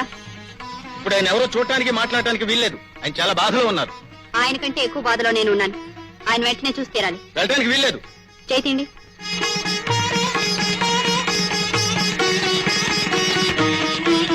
అమ్మాయి అమ్మాయి ఎక్కడికి ఇక్కడ చెప్పడం వచ్చాక చెప్తాను.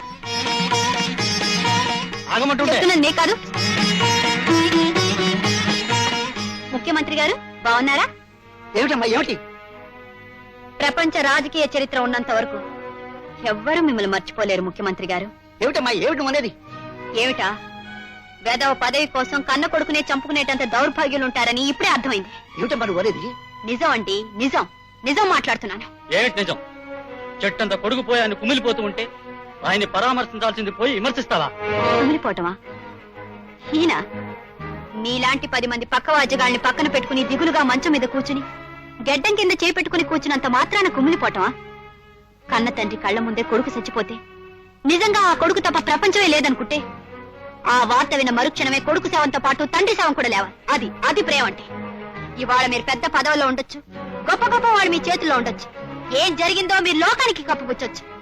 ఆయన చనిపోవడమే కనుక నిజమైతే మిమ్మల్ని ఎవరిని నేను బ్రతకనివ్వను. బయటికి వెళ్తావా గెండించమంటావా? ఏమిటి బయటికి గంటిస్తావా? ఆ రోజు హాస్పిటల్ ఆయన చచ్చిపోయిన రోజు మీరంతా ఏమయ్యారు? ఇవాళ బ్రతికి పదవిలో ఉండేసరికి చుట్టూ చేరి ఆయన మెప్పు కోసం బయటికి గంటిస్తారా? ఏ ముఖ్యమంత్రి గారు చచ్చిపోయిన మిమ్మల్ని బ్రతికించిన నేరాన్ని నన్ను బయటికి గంటిస్తారా? మేమిద్దరం ప్రేమించుకున్నాం, పెళ్లి చేసుకుంటామని ఆయన చంపించేశారు. నా బ్రతుకింత అన్యాయం చేస్తారని తెలుసుంటే చచ్చిపోయిన మిమ్మల్ని అలాగే వదిలేసేదాన్ని. అంతకంతా అనుభవిస్తారు.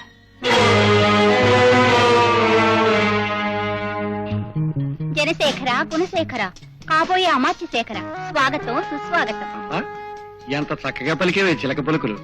ఈ పలుకుల కోసమే కాళ్ళకి బలపాలు కట్టుకు వచ్చేసాను. చూడు, ఎవరైనా వస్తే అమ్మగారు బయటికి వెళ్ళాలి. అలాగేనండి. అమాత్య శేఖర అన్నవే, ఏది నీ నోటితోనే ముఖ్యమంత్రి గారు అని ఒకసారను. ఇంకా కాలేదుగా. 35 నోట్లోంచి ఆ మాట వస్తే నిజమైపోతుంది. నేను ముత్తైదునా? కాక నీకంటూ ఎవరో 10 మంది ఉంటారు, ఎవరు పోయినా ఎవరో ఒకరు ఉంటారు. అందుకే నిత్య వెటకారంగా అంటున్నారా నిజంగా అంటున్నారా? కొట్టేవాడా. మొత్తానికి పాపం సీఎం గారిని చాలా ఇబ్బందులు పెట్టేసి నేను పెట్టడం ఏమిటి, జనమే పెట్టేస్తున్నారు. పైగా సొంత కొడుకు కనిపించకుండా పోయాడా, జనానికి ఆయన మీద నమ్మకం బొత్తిగా పోయింది. నిలదీసి అడుగుతున్నారు. కన్న కొడుకు కనిపించడం లేదంటున్నారు. కొంపతీసి మీరు దాచిపెట్టలేదు కదా? ఈ మాట కూడా జనం అనుకుంటున్నారు. వాళ్ళు ఏమనుకున్నా మంచిదే అని సైలెంట్ గా ఊరుకుంటున్నాను. అయినా ఇక్కడికి వచ్చి రాజకీయాలు ఏమిటి, వాటిని మర్చిపోదామని ఇంత దూరం వచ్చాను. చూడు, నన్ను నేను 3 గంటలు మర్చిపోవాలి. నువ్వేం చేస్తావో నీ ఇష్టం. ఏం చేయాలి? ఏదో ఒకటి. అదే ఏం చేయాలి? పెట్టినట్టు తాంగ ముక్క. లలిత, లలిత,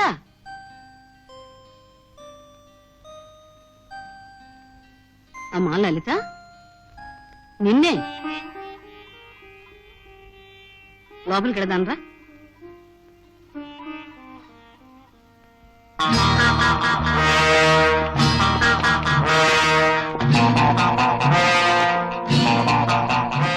అబ్బాయి గారు ఏమంటున్నారు? స్వాతంత్రం ఇంకా రాలేదంటున్నా. కొత్త విషయమే. ఉన్న విషయమే. స్వాతంత్రం బ్రిటిష్ వాళ్ళ చేతుల్లోంచి కొంతమంది స్వార్థపరుల చేతుల్లోకి ట్రాన్స్ఫర్ అయ్యింది. నిజానికి రాలేదు. ఎప్పుడొస్తుందో? ఈ కటకటాలు పగిలినప్పుడు. అవి ఎప్పుడు పగులుతాయో? మీ పాపం పండినప్పుడు. పాపాలనేవి పసిపాపలు లాంటివి. అవి పుడుతూనే ఉంటాయి, పెరుగుతూనే ఉంటాయి తప్ప చావవు. కెరటాలు ఆగిన తర్వాత సముద్రంలో స్నానం చేయాలనుకోవటం ఎంత పిచ్చితనో, పాపాలు పండే వరకు ఆగాలనుకోవటం కూడా అంతే పిచ్చితనం. సహనం అనే మాట మీద, సత్యాగ్రహం అనే బాట మీద బ్రిటిష్ సామ్రాజ్యాన్ని గజగజ ఉలికించి ఈ దేశం కోసం, ప్రజల కోసం 30 ఏళ్లు కృషి చేసిన ఆ మహాత్ముణ్ణే స్వరాజ్యం వచ్చిన తర్వాత 6 నెలలు కూడా బతకనివ్వలేదు ఈ దేశం. అంతకంటే నువ్వు గొప్పవాడు, ఆ పిచ్చివాడా? ఈ పిచ్చి జనం ఇచ్చే మెచ్చుకోలు కోసం, కొట్టే చప్పట్ల కోసం, చేసే హర్షధ్వానాల కోసం పాకులాడకు. నా దారిని నడు. నా తరువాత స్థానం నీదే. మీ తర్వాత ఆ స్థానం ఎప్పుడూ మాదే. అంటే యువతది, యువకులది. మా స్థానాన్ని మేము పొందటానికి మీ దారిని రానక్కర్లేదు, ఏ అడ్డదారి తొక్కనక్కర్లేదు. ఏ దారిని వస్తే మా స్థానం మాకు వస్తుందో, అది ఎప్పుడు వస్తుందో, ఎలా వస్తుందో మాకు బాగా తెలుసు. Please understand. అయ్యగారు, అయ్యగారు ఏమిట్రా అర్ధరాత్రి? ఏం లేదండి, చాలా వండర్ఫుల్ న్యూస్. ఏమిటది? లోపల చెప్తాను పదండి.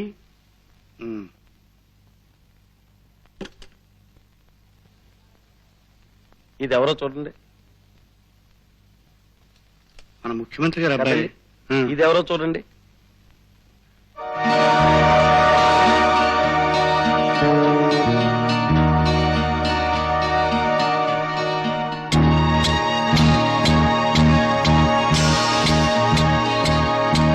రెండు ఒకేలా ఉన్నాయి కదండి. ముఖ్యమంత్రి గారి అబ్బాయి కనిపించడం లేదు కదా. ముఖ్యమంత్రి గారే చంపేసి ఉంటారని కొందరు, లేదా అండర్ గ్రౌండ్ లో దాచేసి ఉంటారని కొందరు అనుకుంటున్నారు కదా. ఇలాంటప్పుడు ఆ కుర్రాడి స్థానంలో ఈ కుర్రాడి నుంచామనుకోండి, ఎలా ఉంటుందో ఆలోచించండి. ఎవరితను? చెప్తాను సార్. ఆ కుర్రాన్ని తీసుకొస్తే మన మనిషి అవుతాడు కదా. మన మనిషి అన్నవాడు ముఖ్యమంత్రి గారి ఇంట్లో ఉన్నాడు అనుకోండి, మీరు ముఖ్యమంత్రి గారిని. ఎవర్రా ఇతను?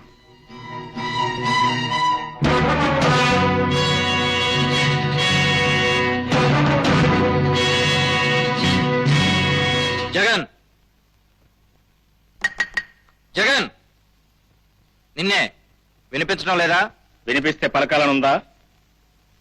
విన్నారా? ఇంకా మాట్లాడాలా? మాట్లాడి తీరాలి.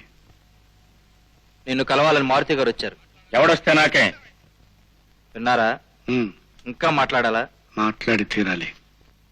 ఆయన పెద్ద మనిషి. పెద్ద మనిషి. ఏ నువ్వు పెద్ద మనిషివి కాదా?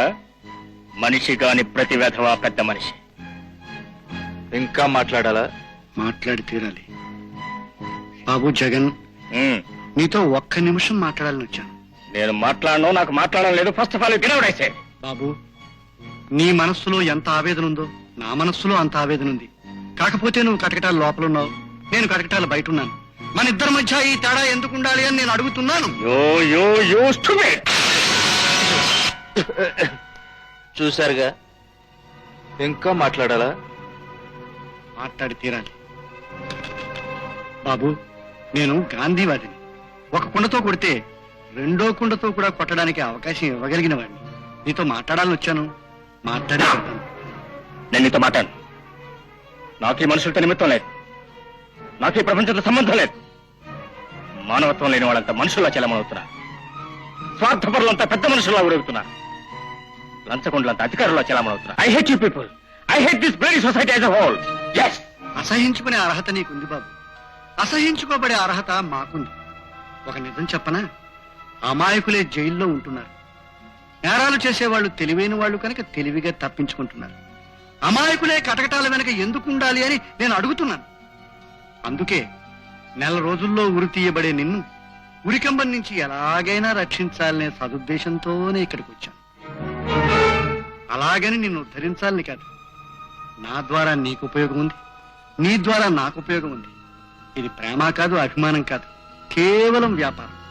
సరుకు నీ దగ్గర ఉంది, డబ్బు నా దగ్గర ఉంది. రేటు నువ్వు చెప్పు, నేను కొనుక్కుంటాను. నీ దగ్గర డబ్బున్నా నా దగ్గర సరుకు లేదు. సత్తా ఉంది. నాకు కావలసిన సరుకు ఆ సత్తాయే. చూడు, మూడో కంటికి తెలియకుండా నిన్ను విడిపించే శక్తి నాకుంది. నువ్వు అంటే ఈ రాత్రికే విడిపిస్తాను.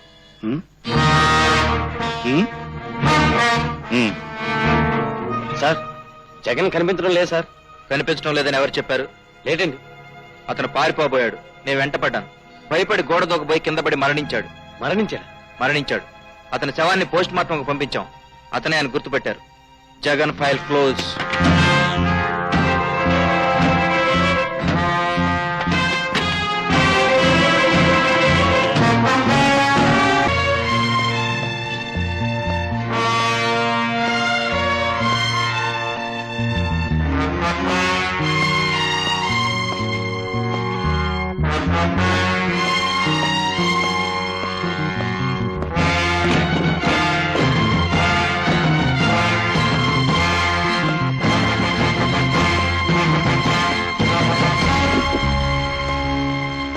బాబు జగన్, ఇక్కడ నువ్వేం చేసినా, ఏం జరిగినా, ఎలా ఉన్నా బయట ప్రపంచానికి ఏమీ తెలియదు. ఇది నా శాంతి నివాసం బాబు. అనుక్షణం బయటపడాలని 6 అడుగులు కటకటాల నుంచి బయటకు వచ్చాక నీకేమనిపిస్తుంది? కటకటాలు లేని మరో జైల్లో పడ్డట్టు. అదేంటి, నీ మనసు ఎంతో ఆనందంగా ఉండాలి. మనసు మనసు అదెక్కడుంది? మనసు చచ్చిపోయింది, గుండె రాయింది, మనిషి రాక్షసుడయ్యాడు. నిజంగా నాకు మనసే ఉంటే నేను మనిషినే అయితే నీతో ఎందుకు వస్తా? అదేమిటి? నువ్వు మనిషివి కాదని నాకు తెలుసు. నేను మనిషిని కదా, ఎలా తెలుసు? నేనెవరినో నీకు తెలియదు, నువ్వెవరవో నాకు తెలియదు. అయినా అధికారులను చేతిలో పెట్టుకుని చట్టాన్ని ఉల్లంఘించి ఉరితీయపడవలసిన వాడిని తప్పించి తీసుకొచ్చిన వాడి మనిషివెనో. అదా, ఒక్కొక్కప్పుడు పశువులకు సమాధానం చెప్పడానికి మనుషులు పశువులు కాక తప్పదు జగన్. నీకు కావాల్సిందేంటి, నేను చేయాల్సిందేమిటి? నేను నిన్ను అడగాల్సిందేమిటి, నువ్వు నాకు చెప్పాల్సిందేమిటి? జీవితాలకు సంబంధించింది, దేశానికి సంబంధించింది. నువ్వు 2 ముక్కల్లో అడిగేస్తే 2 నిమిషాల్లో ఎలా సమాధానం చెప్పగలను చెప్పు. నీకోసం రోజులు నెలలో గడిపే అవకాశం ఓపిక నాకు లేదు. నన్ను జైలు నుంచి విడిపించావు, నీ రుణం తీర్చుకుంటానో నీకు సహాయం చేస్తాను. ఆ తర్వాత నా కార్యక్రమం వేరే ఉంది. చూడు బాబు, తుపాకీ చేత పట్టుకున్న వాడి గురి ఎప్పుడూ ఒక్కడి మీదే ఉండాలి. అప్పుడే అనుకున్న పని సాధించగలుగుతాడు. నీకేదో ముఖ్యమైన పని మిగిలిపోయింది.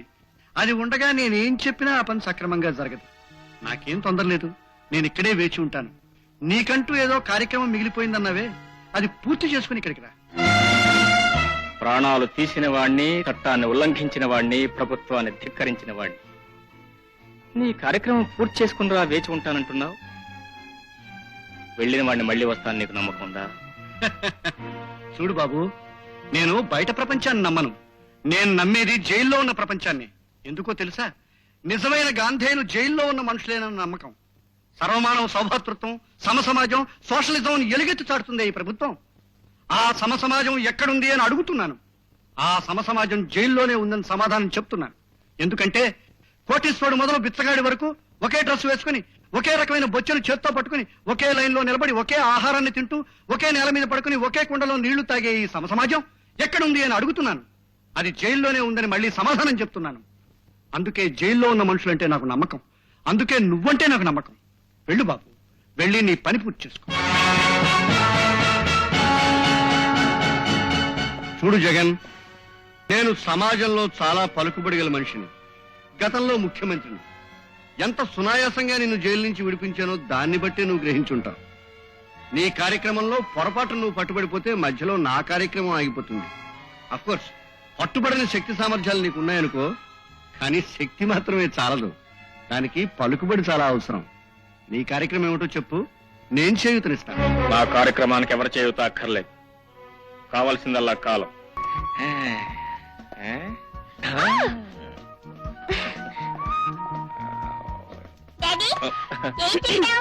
ఏ లేదు బాబు, కారులో సామాన్ ఉంది, లోపలికి అప్పుడే వచ్చేసిందా? తలిపేస్తా. ఏమిటి, యుద్ధం చేసి వచ్చారా? యుద్ధం చేయబోతున్నా. నా తలకాయ తలుపు. సరే, మీరు ముందు లేచి స్నానం చేయండి. లేకపోతే వాడే చేయించేట్టున్నాడు. కమా, తలుపు తలుపు తలుపు అప్పుడే వేయాలా?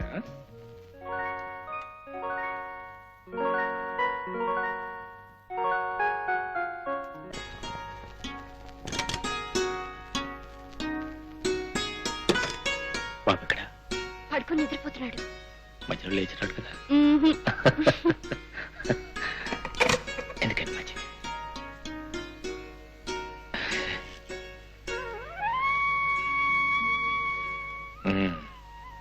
ఏం గుర్తొస్తుంది? మొదటి రాత్రి. మొదటి రాత్రి ఏమిటో, అందులో ఏముంటుందో ఆ రాత్రి తెలియదుగా. మరి ఇప్పుడు తెలుస్తుంది. ఆ తర్వాత రాత్రి గుర్తుకొస్తుంది.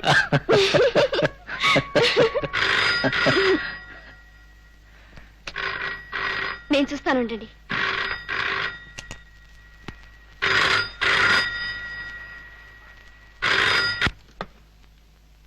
Hello, just a moment. ఏమండి, ఏమండి, మీకు ఢిల్లీ నుంచి ఫోన్. ఎక్కడి నుంచి? ఢిల్లీ నుంచా? ఇది Delhi?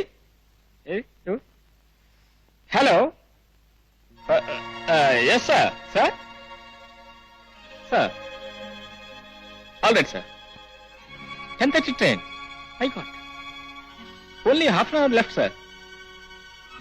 Okay sir, okay sir, thanks, thank you. ఏమిటండి? Emergency call. ఎమర్జెన్సీ కాలా? అవును, సడన్ గా సరిహద్దులో యుద్ధం ప్రారంభమైంది. ఎమర్జెన్సీ డిక్లేర్ చేశారు. ఉన్న వాళ్ళని ఉన్నట్టే బయలుదేరమన్నారు. నేను 10:30 ట్రైన్కి బయలుదేరాలి. ఇప్పుడా? ఇప్పుడే కదండి సెలవు పెట్టి వచ్చారు, అప్పుడే వెళ్ళిపోతారా? పిచ్చిదా, మిలిటరీ వాళ్ళకి సెలవులు అప్లై చేయడం వరకే వాళ్ళ చేతిలో ఉంది, వాడుకోవడం వాళ్ళ చేతిలో లేదు. పోనీ నాకు ఒంట్లో బాగాలేదని ఫోన్ చేసి చెప్పండి. లేదు వాసంతి, నాలో ఉన్న ప్రతి రక్తం పట్టు దేశ రక్షణకి అంకితం కావాలి.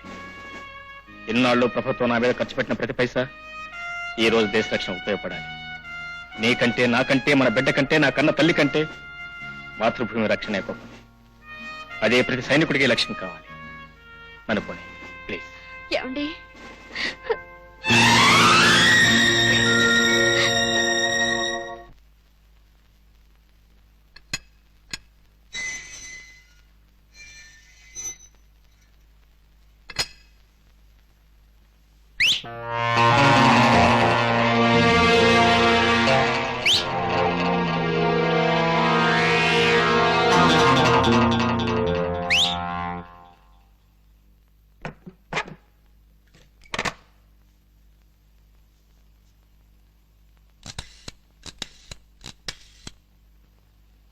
Hello, police station. Inspector Reddy speaking. నేను మేజర్ జగన్మోహన్ గారి మిస్సెస్ మాట్లాడుతున్నానండి.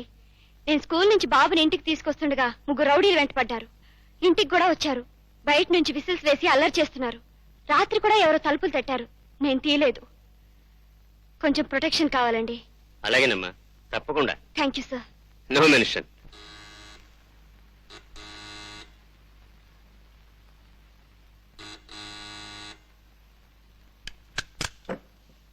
నమస్కారం అమ్మా. రండి. మీకు పోలీస్ రక్షణ కావాలని ఫోన్ చేశారుగా, అందుకే వచ్చాం. రాత్రంతా ఇక్కడే ఉంటాం. మీకు ఏ అనుమానం వచ్చినా అలికిడి తగిలినా మమ్మల్ని పిలవండి. భయపడకండి. తలుపేసుకోండి. అలాగేనండి.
ఆంధ్రప్రదేశ్కు చెందిన మేజర్ జగన్మోహన్ రావు తన చాకచక్యాన్ని, సామర్థ్యాన్ని ప్రదర్శించి 2 బెటాలియన్ల శత్రు సైన్యాన్ని తిప్పికొట్టారు.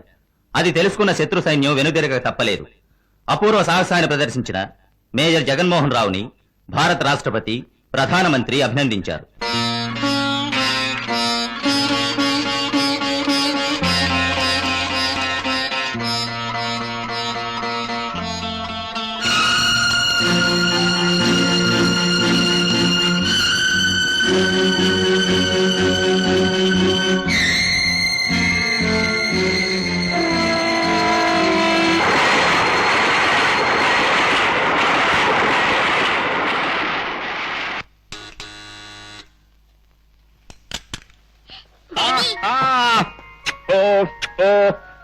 ఎక్కడైంది నాన్న పైన ఉందా? ఇదిగో బిస్కెట్ వేసిండు. వసంతి, ఏ వసంతి, వసంతి ఎక్కడ డబ్బు పెట్టుకుంటావా? పెట్టుకో పెట్టుకో పెట్టుకో. ఆహా. వసంతి,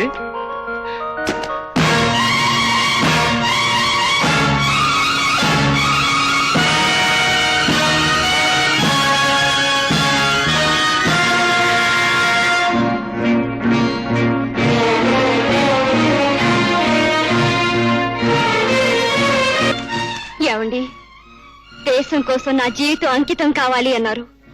నాలో ఉన్న ప్రతి రక్త బిందువు దేశ రక్షణకు ఉపయోగపడాలి అన్నారు. నిజమే, ఆ దేశం కోసం, దేశాన్ని రక్షించడం కోసం మీరు వెళ్లారు. కానీ ఇక్కడ మీ భార్య బిడ్డల రక్షణ మీరేం చూశారు? దేశాన్ని మీరు రక్షిస్తే మీ భార్య బిడ్డలకు ప్రభుత్వం రక్షణ కల్పించలేకపోయిందే. శత్రువుల మీద దాడి చేయటం కాదు, ఈ దేశంలో ఉన్న దుర్మార్గుల్ని, ఎందరో అభాగ్యుల జీవితాలను నాశనం చేస్తున్న ఈ రాక్షసుల్ని తుదిముట్టించాలి. అదే శిక్షణ పొందిన ప్రతి సైనికుడు లక్ష్యం కావాలి.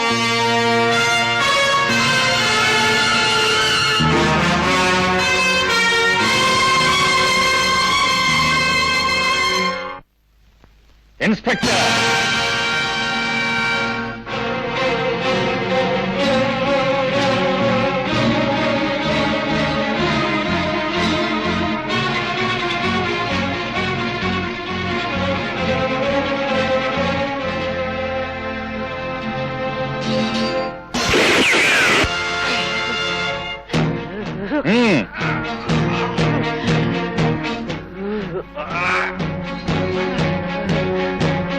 నా భార్య రక్షణ కోరింది, కానీ నువ్వేం చేశావు? నువ్వేం చేశావు? కాదు, మరెవరు? మరెవరు? నేను చెప్పను.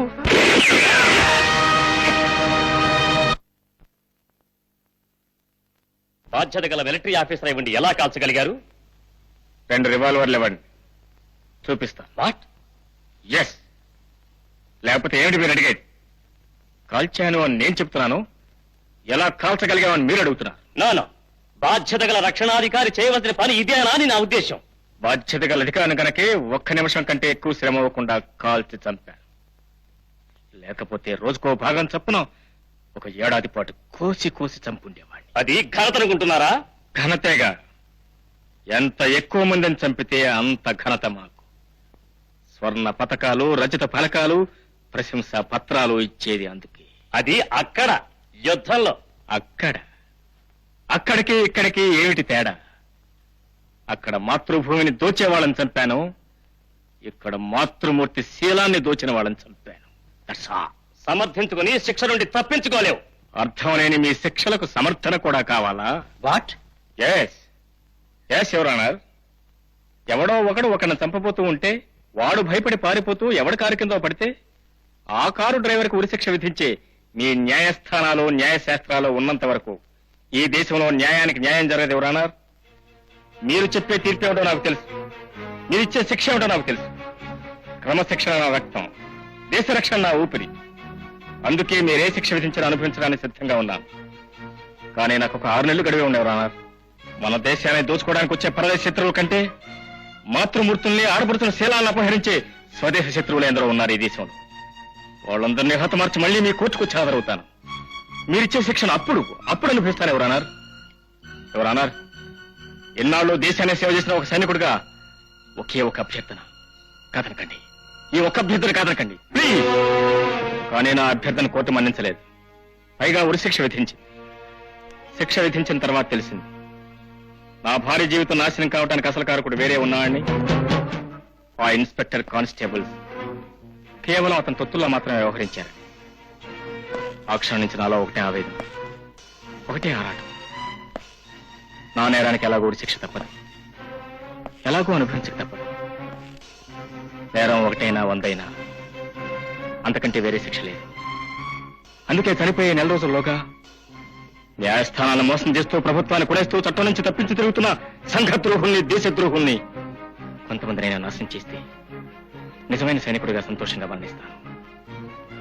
నా కార్యక్రమానికి మీరు సహకరించారు, మీ కార్యక్రమానికి నేను సహకరిస్తాను. మీ పని పూర్తి చేసిన తర్వాత నా పని పూర్తి చేసుకుంటాను. చెప్పండి మీ పని ఏమిటో? గంగలో స్నానం చేయాలని చాలా మంది అనుకుంటారు, అందరికీ ఆ అవకాశం రాదు.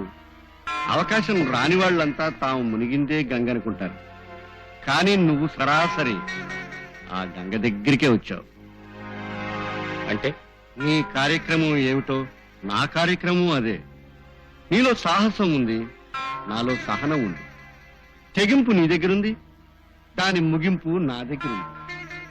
కుళ్ళును కళ్ళారా చూడాలని నువ్వు వెతుకుతున్నావు. ఆ కుళ్ళును నేను కళ్ళారా చూస్తున్నాను. నేను చెప్పగలను, నువ్వు చేయగలవు. నేను చంపించగలను, నువ్వు చంపగలవు. చంపించగలిగిన వాడు కృష్ణుడు, చంపినవాడు అర్జునుడు. కృష్ణార్జునుల కలయికతో ధర్మ సంస్థాపన ప్రారంభమవుతుంది. ఇలారా.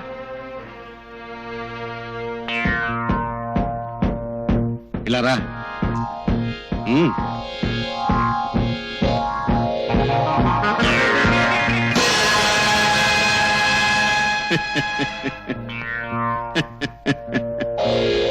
ఎలా ఉన్నాడు? ఎవరితను? అచ్చు నీలాగే ఉన్నాడు కదా. ఎవరితను? అతను కనిపించకుండా పోయాడని కొందరు అనుకుంటున్నారు. కన్న బిడ్డని మాయం చేశాడని మరికొందరు అనుకుంటున్నారు. ఆయనే అతన్ని చంపించి ఉంటాడని నేననుకుంటున్నాను. కన్నపెట్టినే చంపించాడు. తన స్వార్థం కోసం కన్న కొడుకుని నాశనం చేసిన వాడు నమ్మిన పేద ప్రజల్ని ఉద్ధరిస్తాడన్న నమ్మకం ఏమిటి? అతని పాలన ఈ 15 సంవత్సరాల్లో అరాచకం అయిపోయింది. అతన్ని తొలగించకపోతే బతికున్నంతకాలం అతనే ముఖ్యమంత్రిగా ఉంటాడు. దేశం మరింత నాశనం అయిపోతుంది. అతనికి డబ్బుంది.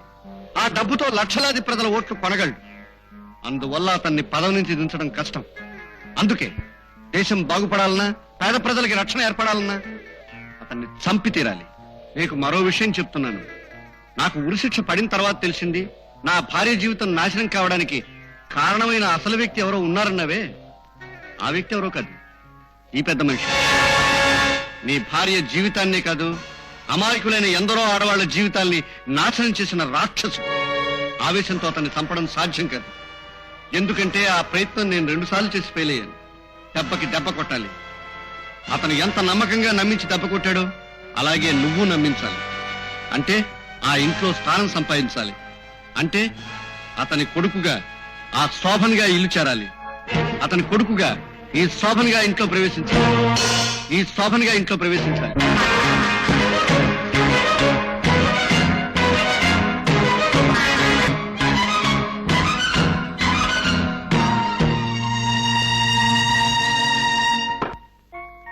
ఆహా, గుడ్, వెరీ గుడ్. చిన్న అడ్జస్ట్మెంట్.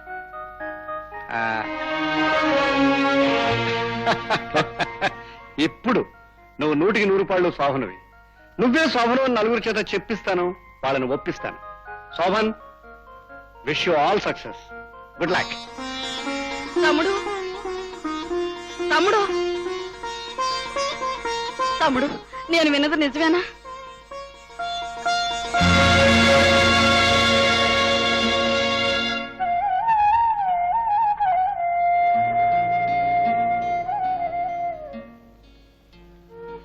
బాబు, బాబు, ఏమైపోయారు బాబు? ఇన్నాళ్ళు మీరేమైపోయారు బాబు? మీరేమయ్యారో తెలియక మేమెంతో కంగారు పడిపోయాం. నా బిడ్డను మీరే దక్కించాలి బాబు. ఏమిటి బాబు అలా చూస్తున్నావు? ఎవరో తెలియనట్టు. లలిత పెద్దమ్మ. నాకు తెలియక కాదు, గుర్తుపట్టలేక. నేను బ్రతికొచ్చినందుకు ఆమె ఆనందం. రండి.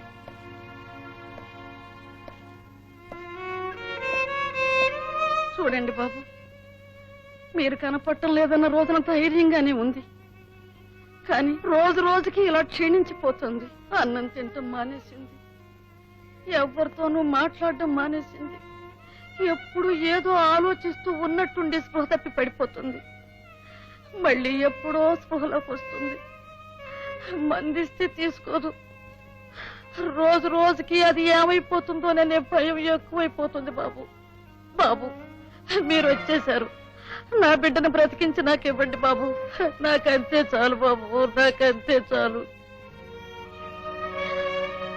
అమ్మా, అమ్మా లలిత, ఎవరొచ్చారో చూడమ్మా. అమ్మా లలిత, చూడమ్మా. అలా లేపడం కష్టం. చూడు బాబు, మీరిద్దరూ పాడుకునేవారే ఆ పాట.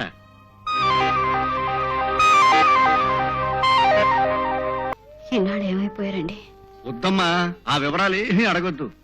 పెద్దవాళ్ళు పదవి కోసం ఏమైనా చేస్తారంటారే, ఇతని విషయంలోనూ అదే జరిగింది. ఏమైనా నీ మనిషి నీకు దక్కాడు, అదే మాకు ఆనందం. చూడు బాబు, నువ్వు ఏ పరిస్థితుల్లోనూ ఆ ఇంటికి వెళ్ళడానికి వీల్లేదు. వెళితే నేను బతకనివ్వరు. తనంతట తాను మనస్సు మార్చుకుని మీ నాన్న ఇక్కడికి వచ్చి నేను రమ్మనే వరకు నువ్వు వెళ్ళకూడదు. అదే నేను చెప్పాను.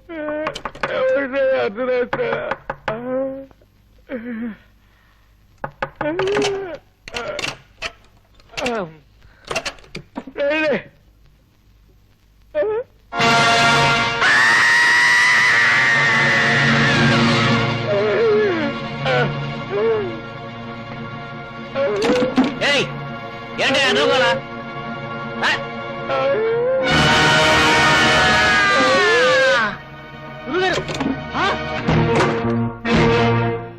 ఏమిటలా చూస్తున్నారు? నేను ఉన్నానా పోయానానే? ఉంటే ఎలా ఉన్నానో పోతే ఎలా వచ్చానా అని. నేను పోలేదు. ఈ విషయం ప్రజలకు తెలియాలంటే ముందు పత్రికల వాళ్ళకి తెలియాలి. అందుకే మీ దగ్గరకు వచ్చాను. వాళ్ళని లేపండి, ముఖాన్ని నీళ్లు చల్లండి. ఈ వార్త ఉదయం పత్రికలో వచ్చేలా చూడండి. ఓకే? అమ్మగారు, అమ్మగారు, అమ్మగారు, అబ్బాయి గారు బతికే ఉన్నారండి, చూడండి. ఏమండి? ఏమండి? అబ్బాయి బతికే ఉన్నాడండి. బ్రతికే ఉన్నారా? ఎక్కడమ్మా, ఎక్కడ? ఇదిగో చూడండి. అమ్మాయి, బాబు,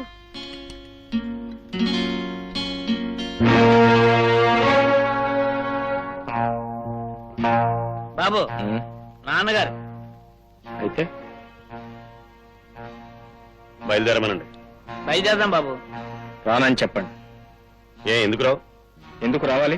నువ్వు ఉండాల్సిన ఇల్లు ఇది కాదు కనుక. మీ సిద్ధాంతాల కోసం మీరు నిలబడ్డప్పుడు నా సిద్ధాంతాల కోసం నేను నిలబడకూడదు.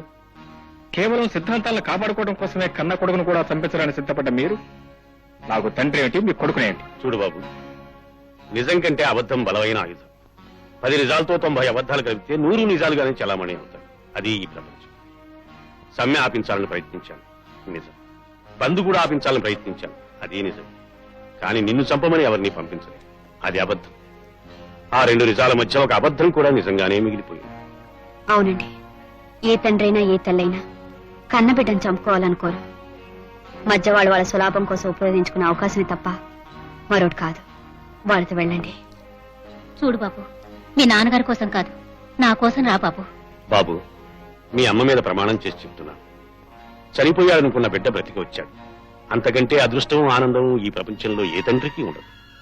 నాకు పదవి మీద వ్యామోహం లేదు, నా సిద్ధాంతాల మీద పట్టుదల లేదు. ఆ రెంటిని ఈ రోజుతో విడిచిపెడుతున్నాను. నీ ఇష్టాన్ని కాదను. ఇంటికి రా బాబు. చూడు బాబు, కన్న తండ్రి బాధ ఎలాంటిదో నాకు తెలియదు, కానీ కన్న తల్లి కడుపు తీపి ఎలాంటిదో నాకు తెలుసు. నువ్వు వెళ్ళు బాబు, ఇక్కడ మాత్రం ఉండద్దు. ఒకవేళ నువ్వు ఉంటానన్నా నేను మాత్రం ఉండనివ్వను.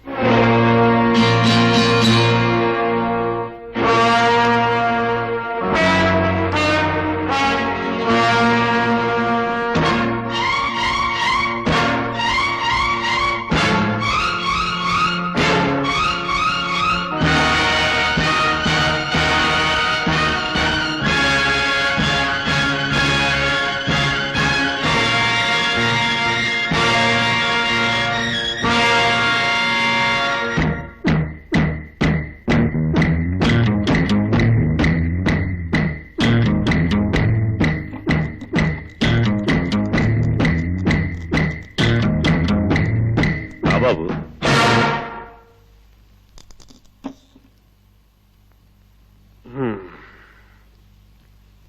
ఏం నువ్వు ఇంకా నిద్రపోలేదా? లేదు డాడీ, మీరేం చేస్తున్నారో చూసిపోదామని వచ్చాను. మీరు ఇంకా నిద్రపోలేదా? రాజకీయ నాయకులకు రాత్రిపూట నిద్రపట్టదు బాబు. మరి నీకెందుకు నిద్రపట్టలేదు? కాబోయే రాజకీయ నాయకుడు కదా డాడీ, ఎప్పటి నుంచి నిద్ర రాకుండా అలవాటు చేసుకుంటున్నాను. గుడ్. నా ఆశ కూడా అదే.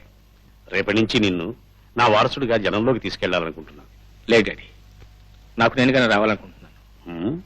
మీరు పడుకోండి. ఏదో జస్ట్ మిమ్మల్ని చూడాలనిపించింది, వచ్చాను. That's all. వెల్కమ్. నీకెప్పుడు చూడాలనిపించినా వస్తూ ఉండు. ఇన్నాళ్ళు మనం దూరమైంది కూడా ఇందుకే. కనీసం ఇలాగైనా దగ్గర అవుదాం. Good night. Good night daddy. Good night.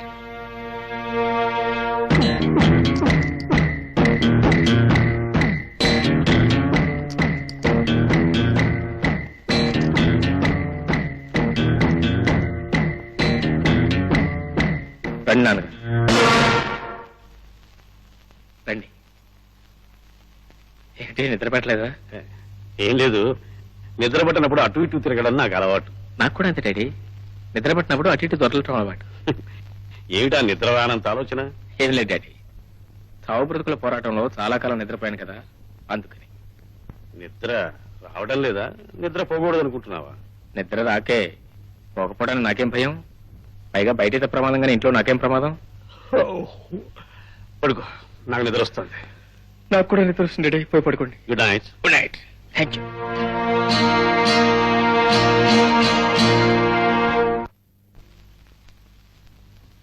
ఏమంటారా హడావుడి? ఏం లేదండి, అయ్యగారికి బాత్రూమ్ నీళ్ళు పెట్టొస్తున్నాండి.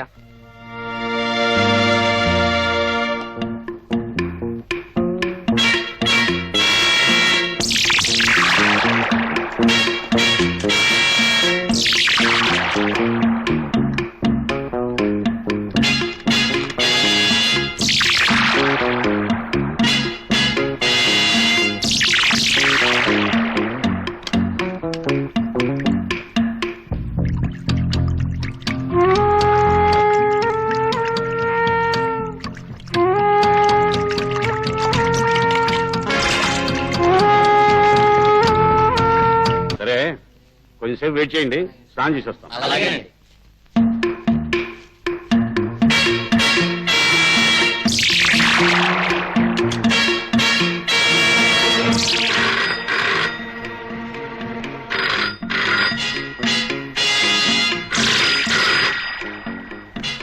హలో, అలాగా.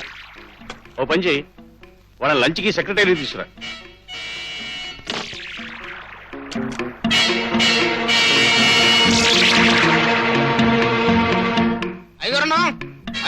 ఏమిట్రా?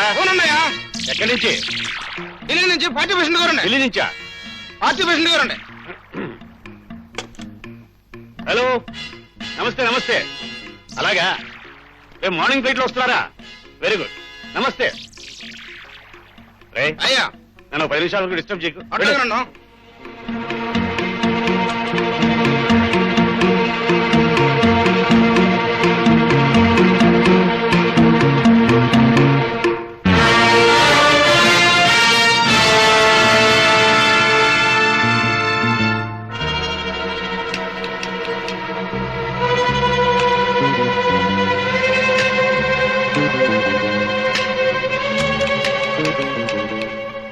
ఏమిటి బాబాజీ? ఏం లేదు డాడీ, ఫ్యూజ్ పోయినట్టుంది. తప్పదు, ఒకప్పుడు ఫ్యూజ్ పోతుంటుంది, మరొకప్పుడు కరెంటే పోతుంటుంది. కరెంట్ ప్రాబ్లం కదా. అదిగో వచ్చేసింది. వచ్చేసింది. చూడు బాబు, సాయంత్రం పార్టీ మీటింగ్ లో ఓ రెజల్యూషన్ పెడదాం అనుకుంటున్నాను. ఏమిటిది? ఏం లేదు, నిన్ను యువజనతకి అధ్యక్షుని చేద్దామని.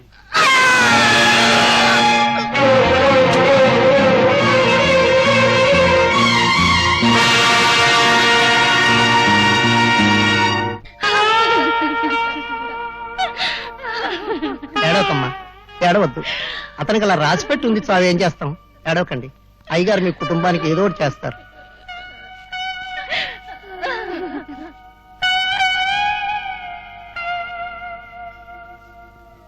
సార్ అలాగే ఉండండి.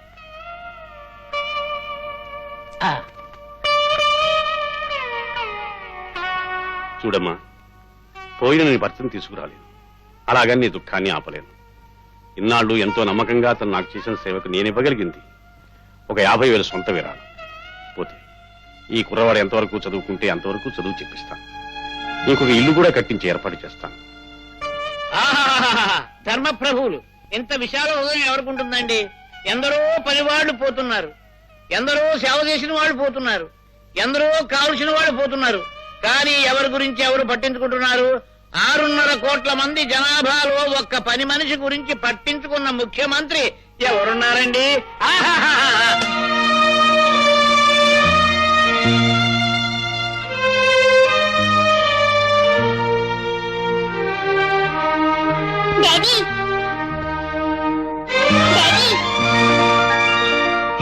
బాబు బాబు బాబు బాబు, ఎలా వచ్చావు బాబు? నేను ఎక్కడున్నానో నీకు ఎలా తెలిసింది? ఎవరు చెప్పారు? ఎలా వచ్చావు బాబు? నేనే తీసుకొచ్చాను. మిస్టర్ జగన్, నా ముందు కన్న కొడుకుగా నటించగలవు గాని నీ కన్న కొడుకు ముందు కన్న తండ్రి కానట్టు నటించగలవా? That's right. నీ నోటి నుండి రావాల్సిన సరైన మాట. నిన్ను చూడగానే పోయిన నా కొడుకు దొరికాడని కొండంత సంబరపడిపోయాను. కాని 30 ఏళ్లు పెరిగిన బిడ్డ స్థానంలో ఏ వ్యక్తి అయినా వచ్చి ఉండాలంటే 3-4 రోజుల కంటే ఎక్కువ ఉండలేడు జగన్. ఉన్నా కన్న తండ్రి నమ్మడు. దేశం కోసం నీ ప్రాణాలను అంకితం చేయాలనుకున్నావు. దేశానికి రక్షణ కల్పించడానికి నువ్వు వెళ్ళావు. నీ భార్యా బిడ్డలకు మాత్రం ప్రభుత్వం రక్షణ కల్పించలేకపోయింది.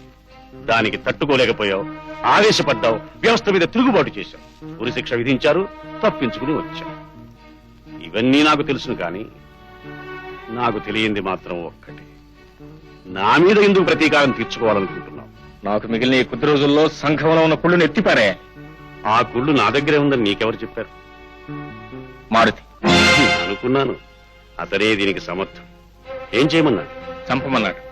అతను చంపమన్నాడు, నువ్వు చంపడానికి వచ్చావు. కేవలం అతని మాటలు నమ్మేగా. నమ్మించాడు. చూడు జగన్, దొంగతనం జరిగింది అంటే ఆ దొంగతనం చేసిన వాడు ఎవడో చేశాడని చెప్తాడు తప్ప తను చేశానని చెప్తాడా? హత్య జరిగింది అంటే అది చేసిన హంతకుడు ఎవడో చేశాడని తప్పుకుంటాడు తప్ప తను చేశానని ఒప్పుకుంటాడా? సంఘంలో కుళ్ళును ఎత్తిపారేయాలనుకున్నప్పుడు ఆ కుళ్ళు తనే అయితే అది నేనే అని ఒప్పుకుంటాడా ఎవడైనా? అతనికి నేను ప్రత్యర్థి. నా స్థానంలోంచి నేను తొలగించబడితే తప్ప అతనికి నా స్థానం రాదు. నన్ను తొలగించడానికి నిన్ను ఆయుధంగా ఉపయోగించుకుంటున్నాడని నువ్వెందుకు అనుకోకూడదు? నిజంగా నాలో అంత కుళ్ళు పెరిగిపోతే, నా ప్రభుత్వంలోనే అంత కుళ్ళు కనుక ఉంటే అతను నా ప్రతిపక్ష నాయకుడు. ప్రజల్లోకి వచ్చి ఏ ప్రజల చేత నేను ఎన్నుకోబడ్డానో ఆ ప్రజలకే నచ్చజెప్పి నన్ను నా స్థానం నుంచి తొలగించవచ్చుగా. ఆ ప్రయత్నం ఎందుకు చేయలేకపోయాడు? కాయలున్న చెట్టుని రాళ్లు పెట్టి కొడతాను, అందంగా కనిపించే అద్దాల మీదనే రాళ్లతో పగల కొడతాను, తెల్లని గోడ మీదనే పేడ ముద్దలు వేస్తాను. అది సమాజానికి సహజం.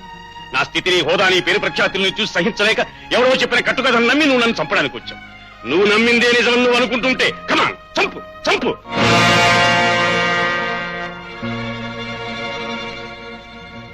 ఒక్క మాట అడుగుతా, నీ భార్య జీవితాన్ని నాశనం చేసింది నేను అని అతను చెప్పాడా లేదా? చెప్పాడు. ముఖ్యమంత్రిగా నిజమేమిటో నాకు తెలుసు. అది తెలిసి కూడా ఎందుకు చర్య తీసుకోలేదు అనుకోవచ్చు. అతని మీద ఏ కేసు పెట్టినా ప్రతిపక్ష నాయకుడి మీద కావాలని ఆపాదిస్తున్నానంట. అందుకే ఆత్మరక్షణ కోసం నిజాన్ని దాచుకున్నాను. అతనే నీ భార్య జీవితాన్ని నాశనం చేశాడు. బాబు ఆవేశపడకు బాబు. ఆవేశంలో అతనికైనా ప్రమాదం కలగచ్చు. నీ అడ్డు తగలలేదు. రేపటి నుంచి మనమే. ముఖ్యమంత్రి గారు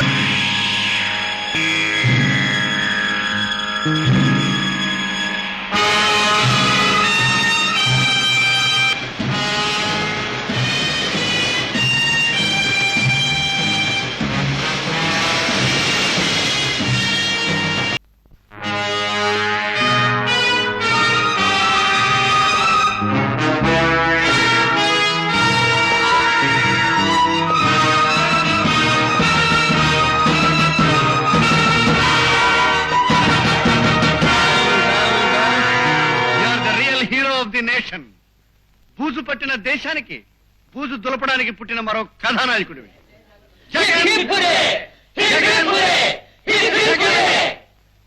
నువ్వు ఫోన్ చేశావు, మా వాళ్ళు ఏకంగా నా పుట్టినరోజే జరిపేశారు. నిజానికి ఆయన పుట్టినరోజు ఏ రోజో ఆయనకే తెలియదు. ఆయన తీరని కోరిక మీ ద్వారా తీరబోతున్న శుభ సందర్భాన్ని మేము పుట్టినరోజుగా చేసుకుంటున్నాం. బాబు, చివరిసారిగా పోయిన ముఖ్యమంత్రి గారిని ఒక్కసారి చూసుకుందామా? అగో ఆ కార్యక్రమం తర్వాత బాబు, వీరంతా నా కాబోయే మంత్రివర్గం. వీరు పెంట గంటయ్య గారు, నా మంత్రివర్గంలో ఫైనాన్స్ మినిస్టర్. వీరు గడ్డి గోవిందయ్య గారు, వ్యవసాయ శాఖ మార్చులు అవుతారు. వీరు పులుసు దైవాధీనం గారు, దేవాదాయ ధర్మాదాయ శాఖ మార్చులు అవుతారు. వారు కోనేరు పరబ్రహ్మం గారు, నీటిపారుదల విద్యుత్ శాఖ. మిగతా వాళ్ళంతా నా అంచెలు, నా ప్రాణానికి ప్రాణం, నేనంటే ప్రాణం ఇస్తారు.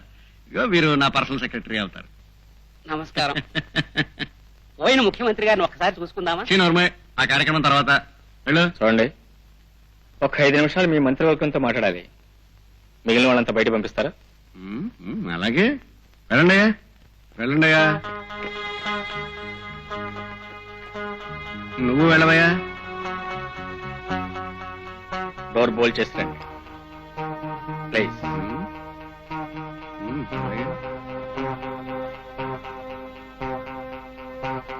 మీరు కాబోయే ఫైనాన్స్ మినిస్టర్ కానీ లేకుండా నగరానికి వచ్చారు, కోటీశ్వరుడు అయ్యారు. ఎలా అయ్యారు? దొంగ నోట్లు మీ పరిశ్రమ, స్మగ్లింగ్ మీ వ్యాపారం. అరే ఎలా తెలుసు? తెలుసు తెలుసు. కంగ్రాచులేషన్. మీకు స్వపర భేదాలు లేవు. ప్రభుత్వ భూములన్నీ మీవే. బంగారం పండే భూములన్నీ బంజరు భూములుగా లెక్కల్లో ప్రకటించి అనుభవించడం మీ జన్మ హక్కు. ఆ శాఖలో మీకు మంచి అనుభవం ఉంది. అందుకే మీరు వ్యవసాయ శాఖ మాచ్యులు. తమకెలా తెలుసు? తెలుసు తెలుసు. వెళ్ళనివే. కంగ్రాచులేషన్. దేవుడు లేడనేది మీ నమ్మకం, కానీ దేవుడి మీద వ్యాపారం చేస్తూ బ్రతకటం మీ సిద్ధాంతం. అందుకే మీరు దేవాదాయ శాఖ మాచ్యులు. జాతకం చెప్పేస్తున్నారే. ఇంకా చెప్తాను. కంగ్రాచులేషన్. కాలువగట్టు తగువుల్లో ఆల్రెడీ 6 చంపారు. కాలువల మీద మీకు మంచి కంట్రోల్ ఉంది. అందుకే నీటిపారుదల శాఖ మీకు సరైన శాఖ. కంగ్రాచులేషన్స్. అవును, ఈ 4 శాఖలతోనే మీ రాజ్యాంగం అంతా నడుస్తుందా? ప్రస్తుతానికి మిగతా శాఖలన్నీ నా చేతుల్లో ఉంటాయి. ఆ తర్వాత మా అందరి బంధువర్గం ఉంది. ఆ పైన నువ్వున్నావు. నేనా? మరి నాకేం శాఖ law and order. Very good. Hearty congratulation. సరైన శాఖ లా అండ్ ఆర్డర్. గుడ్. నాకు సరైన శాఖ లా అండ్ ఆర్డర్. కాకపోతే నాకు ఒక అనుమానం. మీరందరూ కలిసి నా చేత ఈ ముఖ్యమంత్రి గారిని చంపించినట్టు రేపు మిమ్మల్ని వీళ్ళంతా కలిసి చంపిస్తారనే నమ్మకం ఏమిటి? నోనో, నేనంటే వీళ్ళకి ప్రాణం. నో, నాకు నమ్మకం లేదు. Very good. అయితే నాదొక పరీక్ష. అందరూ దూరంగా వెళ్ళి నుంచోండి. కమా, ఇటు తిరగండి. కళ్ళు మూసుకోండి. నేను చెప్పే వరకు తెరవకూడదు.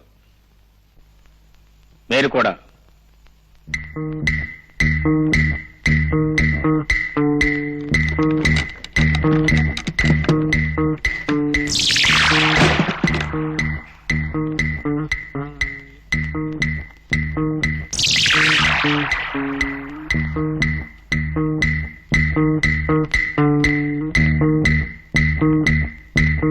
కళ్ళు తెరవండి.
మీతో మాట్లాడాలి. ఇలా రండి. సార్, మీ అబ్బాయి ఎవరు? శోభన? అతను శోభన్ కాదండి, వేరే వేరే ఎవరు.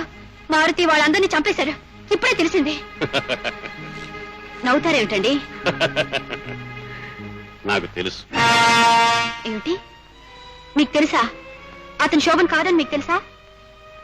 అంటే ఇదంతా తెలిసే మీరు నాటకం ఆడుతున్నారన్నమాట. మీరే మీ కొడుకుని చంపి ఈ లోకాన్ని నన్ను నమ్మించడానికి ఎవరినో తీసుకొచ్చి మీ కొడుకుగా నాటకం ఆడిస్తున్నారన్నమాట. సరే సరే సార్, నేనేమైపోయినా పర్వాలేదు. ఇప్పుడే ఈ నిజాన్ని లోకానికి చెప్పి మీ గుట్టును బయటకు ఎడుస్తూ. చూడు పిచ్చిదాన్ని, ఏ తండ్రి అయినా కన్నబిడ్డను చంపుకుంటాడా?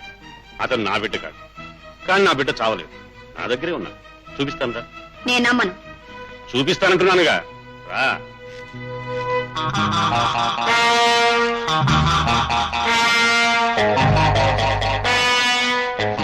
అడుగు.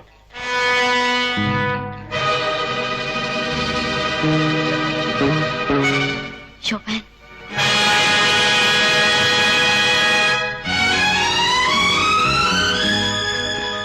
శోభన్, ఏమిటిది? ఏమిటిదంతా? దాహం, పదవీ దాహం. వేసవిలో తాగే కొద్దీ దాహం వేస్తుంది. అలాగే కొందరు వ్యక్తులకు పదవిలో పాతుకుపోతున్న కొద్దీ పదవి మీద దాహం పెరిగిపోతుంది. ఆ పదవీ కాంక్ష ముందు కన్నబిడ్డ లేడు, కట్టుకున్న భార్య లేదు.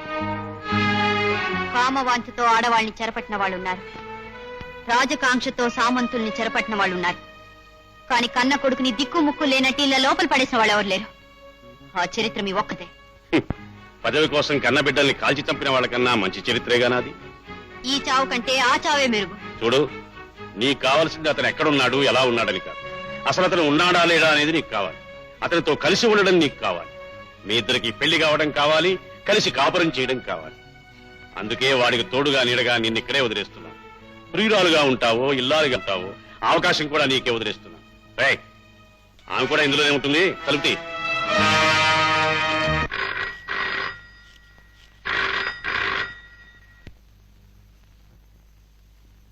హలో, నేను ముఖ్యమంత్రి గారితో మాట్లాడాలి. నేనే మాట్లాడుతున్నాను. ఓ, సార్, నేను జగన్ మాట్లాడుతున్నాను. ఆ మారుతి ఇక లేడు. వాడితో పాటు వాడి అనుచరులు కూడా లేపేశాను. అంటే ఆ మారుతి వెనక మరికొందరు మారుతీలు తయారవుతారని ఒక్కొక్కరిని వరుసబెట్టి లేపేశాను. Very good Jagan, your welcome. అంటే రమ్మంటున్నారా? వెంటనే బయలుదేరరా, నీకోసమే కాచుకుని ఉంటాను. వెంటనే బయలుదేరి వస్తాను.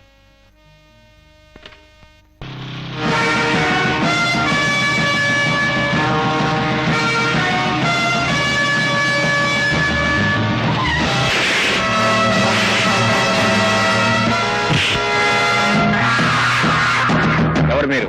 మారుతిని చంపమని నిన్ను పంపించాడు, నిన్ను చంపమని మమ్మల్ని పంపించాడు.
సార్, సార్,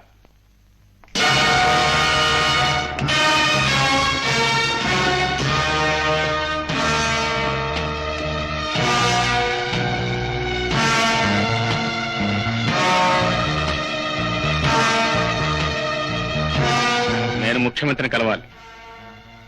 ఆయనే నన్ను రమ్మన్నారు. దేనికి రమ్మన్నారు? మీరేగా రమ్మన్నారు. అవును, అడవిలో మృగాల్ని పట్టాలంటే వల వేయాలి, ఎలుకల్ని పట్టాలంటే బోను పెట్టాలి, సంఘంలో నీలాంటి చీడపురుగుల్ని పట్టాలంటే ఎత్తు వేయాలి. అందుకే రమ్మన్నారు. ప్రజాస్వామ్య దేశంలో ప్రజాస్వామ్యాన్ని నరికివేసే కషాయవాళ్ళు మీరు, ప్రజాస్వామ్యాన్ని కోకటి వేళతో పెకలించే బకాసులు మీరు. ఇలాంటి వాళ్ళని విచ్చలవిడిగా అట్టగనిస్తే మంచి చచ్చిపోతుంది, ధర్మం దారి తప్పుతుంది, న్యాయం అడవుల్లోకి పారిపోతుంది. నీలాంటి సంఘ విద్రోహ శక్తులు ఏరి పారయ్యారు, దేశ విచ్ఛిన్నగల శక్తుల్ని మూసిపారయ్యారు. అప్పుడే దేశం పచ్చగా ఉంది. ఇలాంటి వాళ్ళకు గురిశిక్ష పడేదాకా నేను ఎంతో తీసుకెళ్ళండి.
ఈ రాష్ట్రానికి జ్యోతి వెలిగిస్తాడనుకున్న ఒక మహావ్యక్తికి ఈ రోజున నా చేతులతోనే జ్యోతి వెలిగించవలసి వచ్చింది.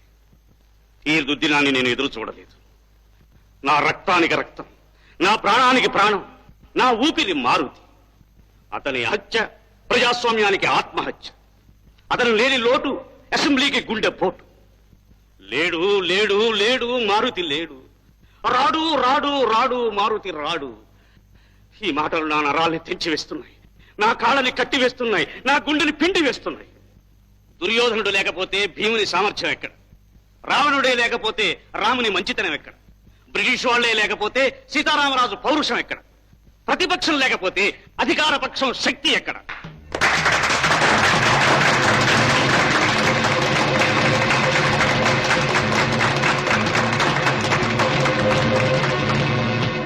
ప్రతిపక్షం అనేది అధికార పార్టీ చేసే తప్పుల్ని వెతికి చూపించే కంచు కాగడ, అధికార పార్టీని విమర్శించే ప్రజల దండోరా.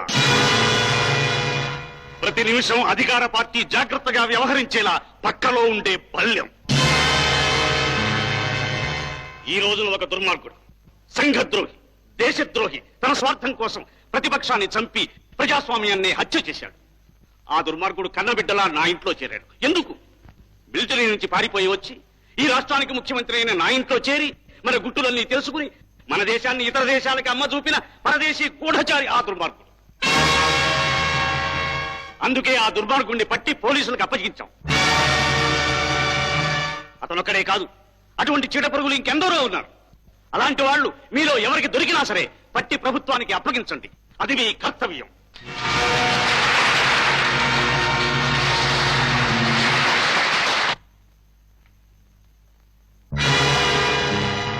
విన్నారా విన్నారా?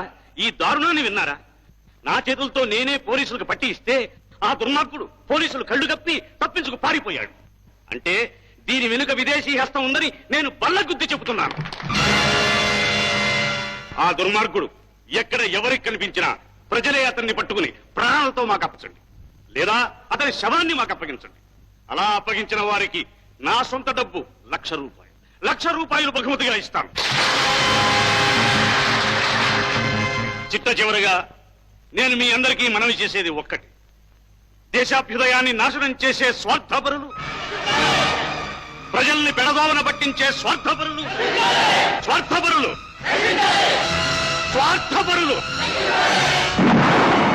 ఆగండి! అందరూ ఎక్కడున్న వాళ్ళు అక్కడే నుంచోవాలి. ప్రజలను పెడతరోవను పట్టించే స్వార్థపరులు.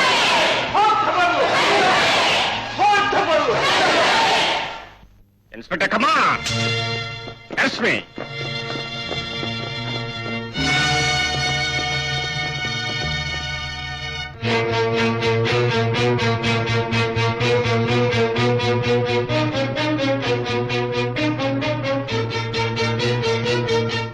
ముప్పై 11/1983 తేదీన ధర్మమూర్తిని దారుణంగా హత్య చేసిన కారణంగా కోర్టు వారు ఐపీసీ 301, 302, 303 సెక్షన్ల ప్రకారం 14 సంవత్సరాలు కఠిన కారాగార శిక్ష విధించడమైనది.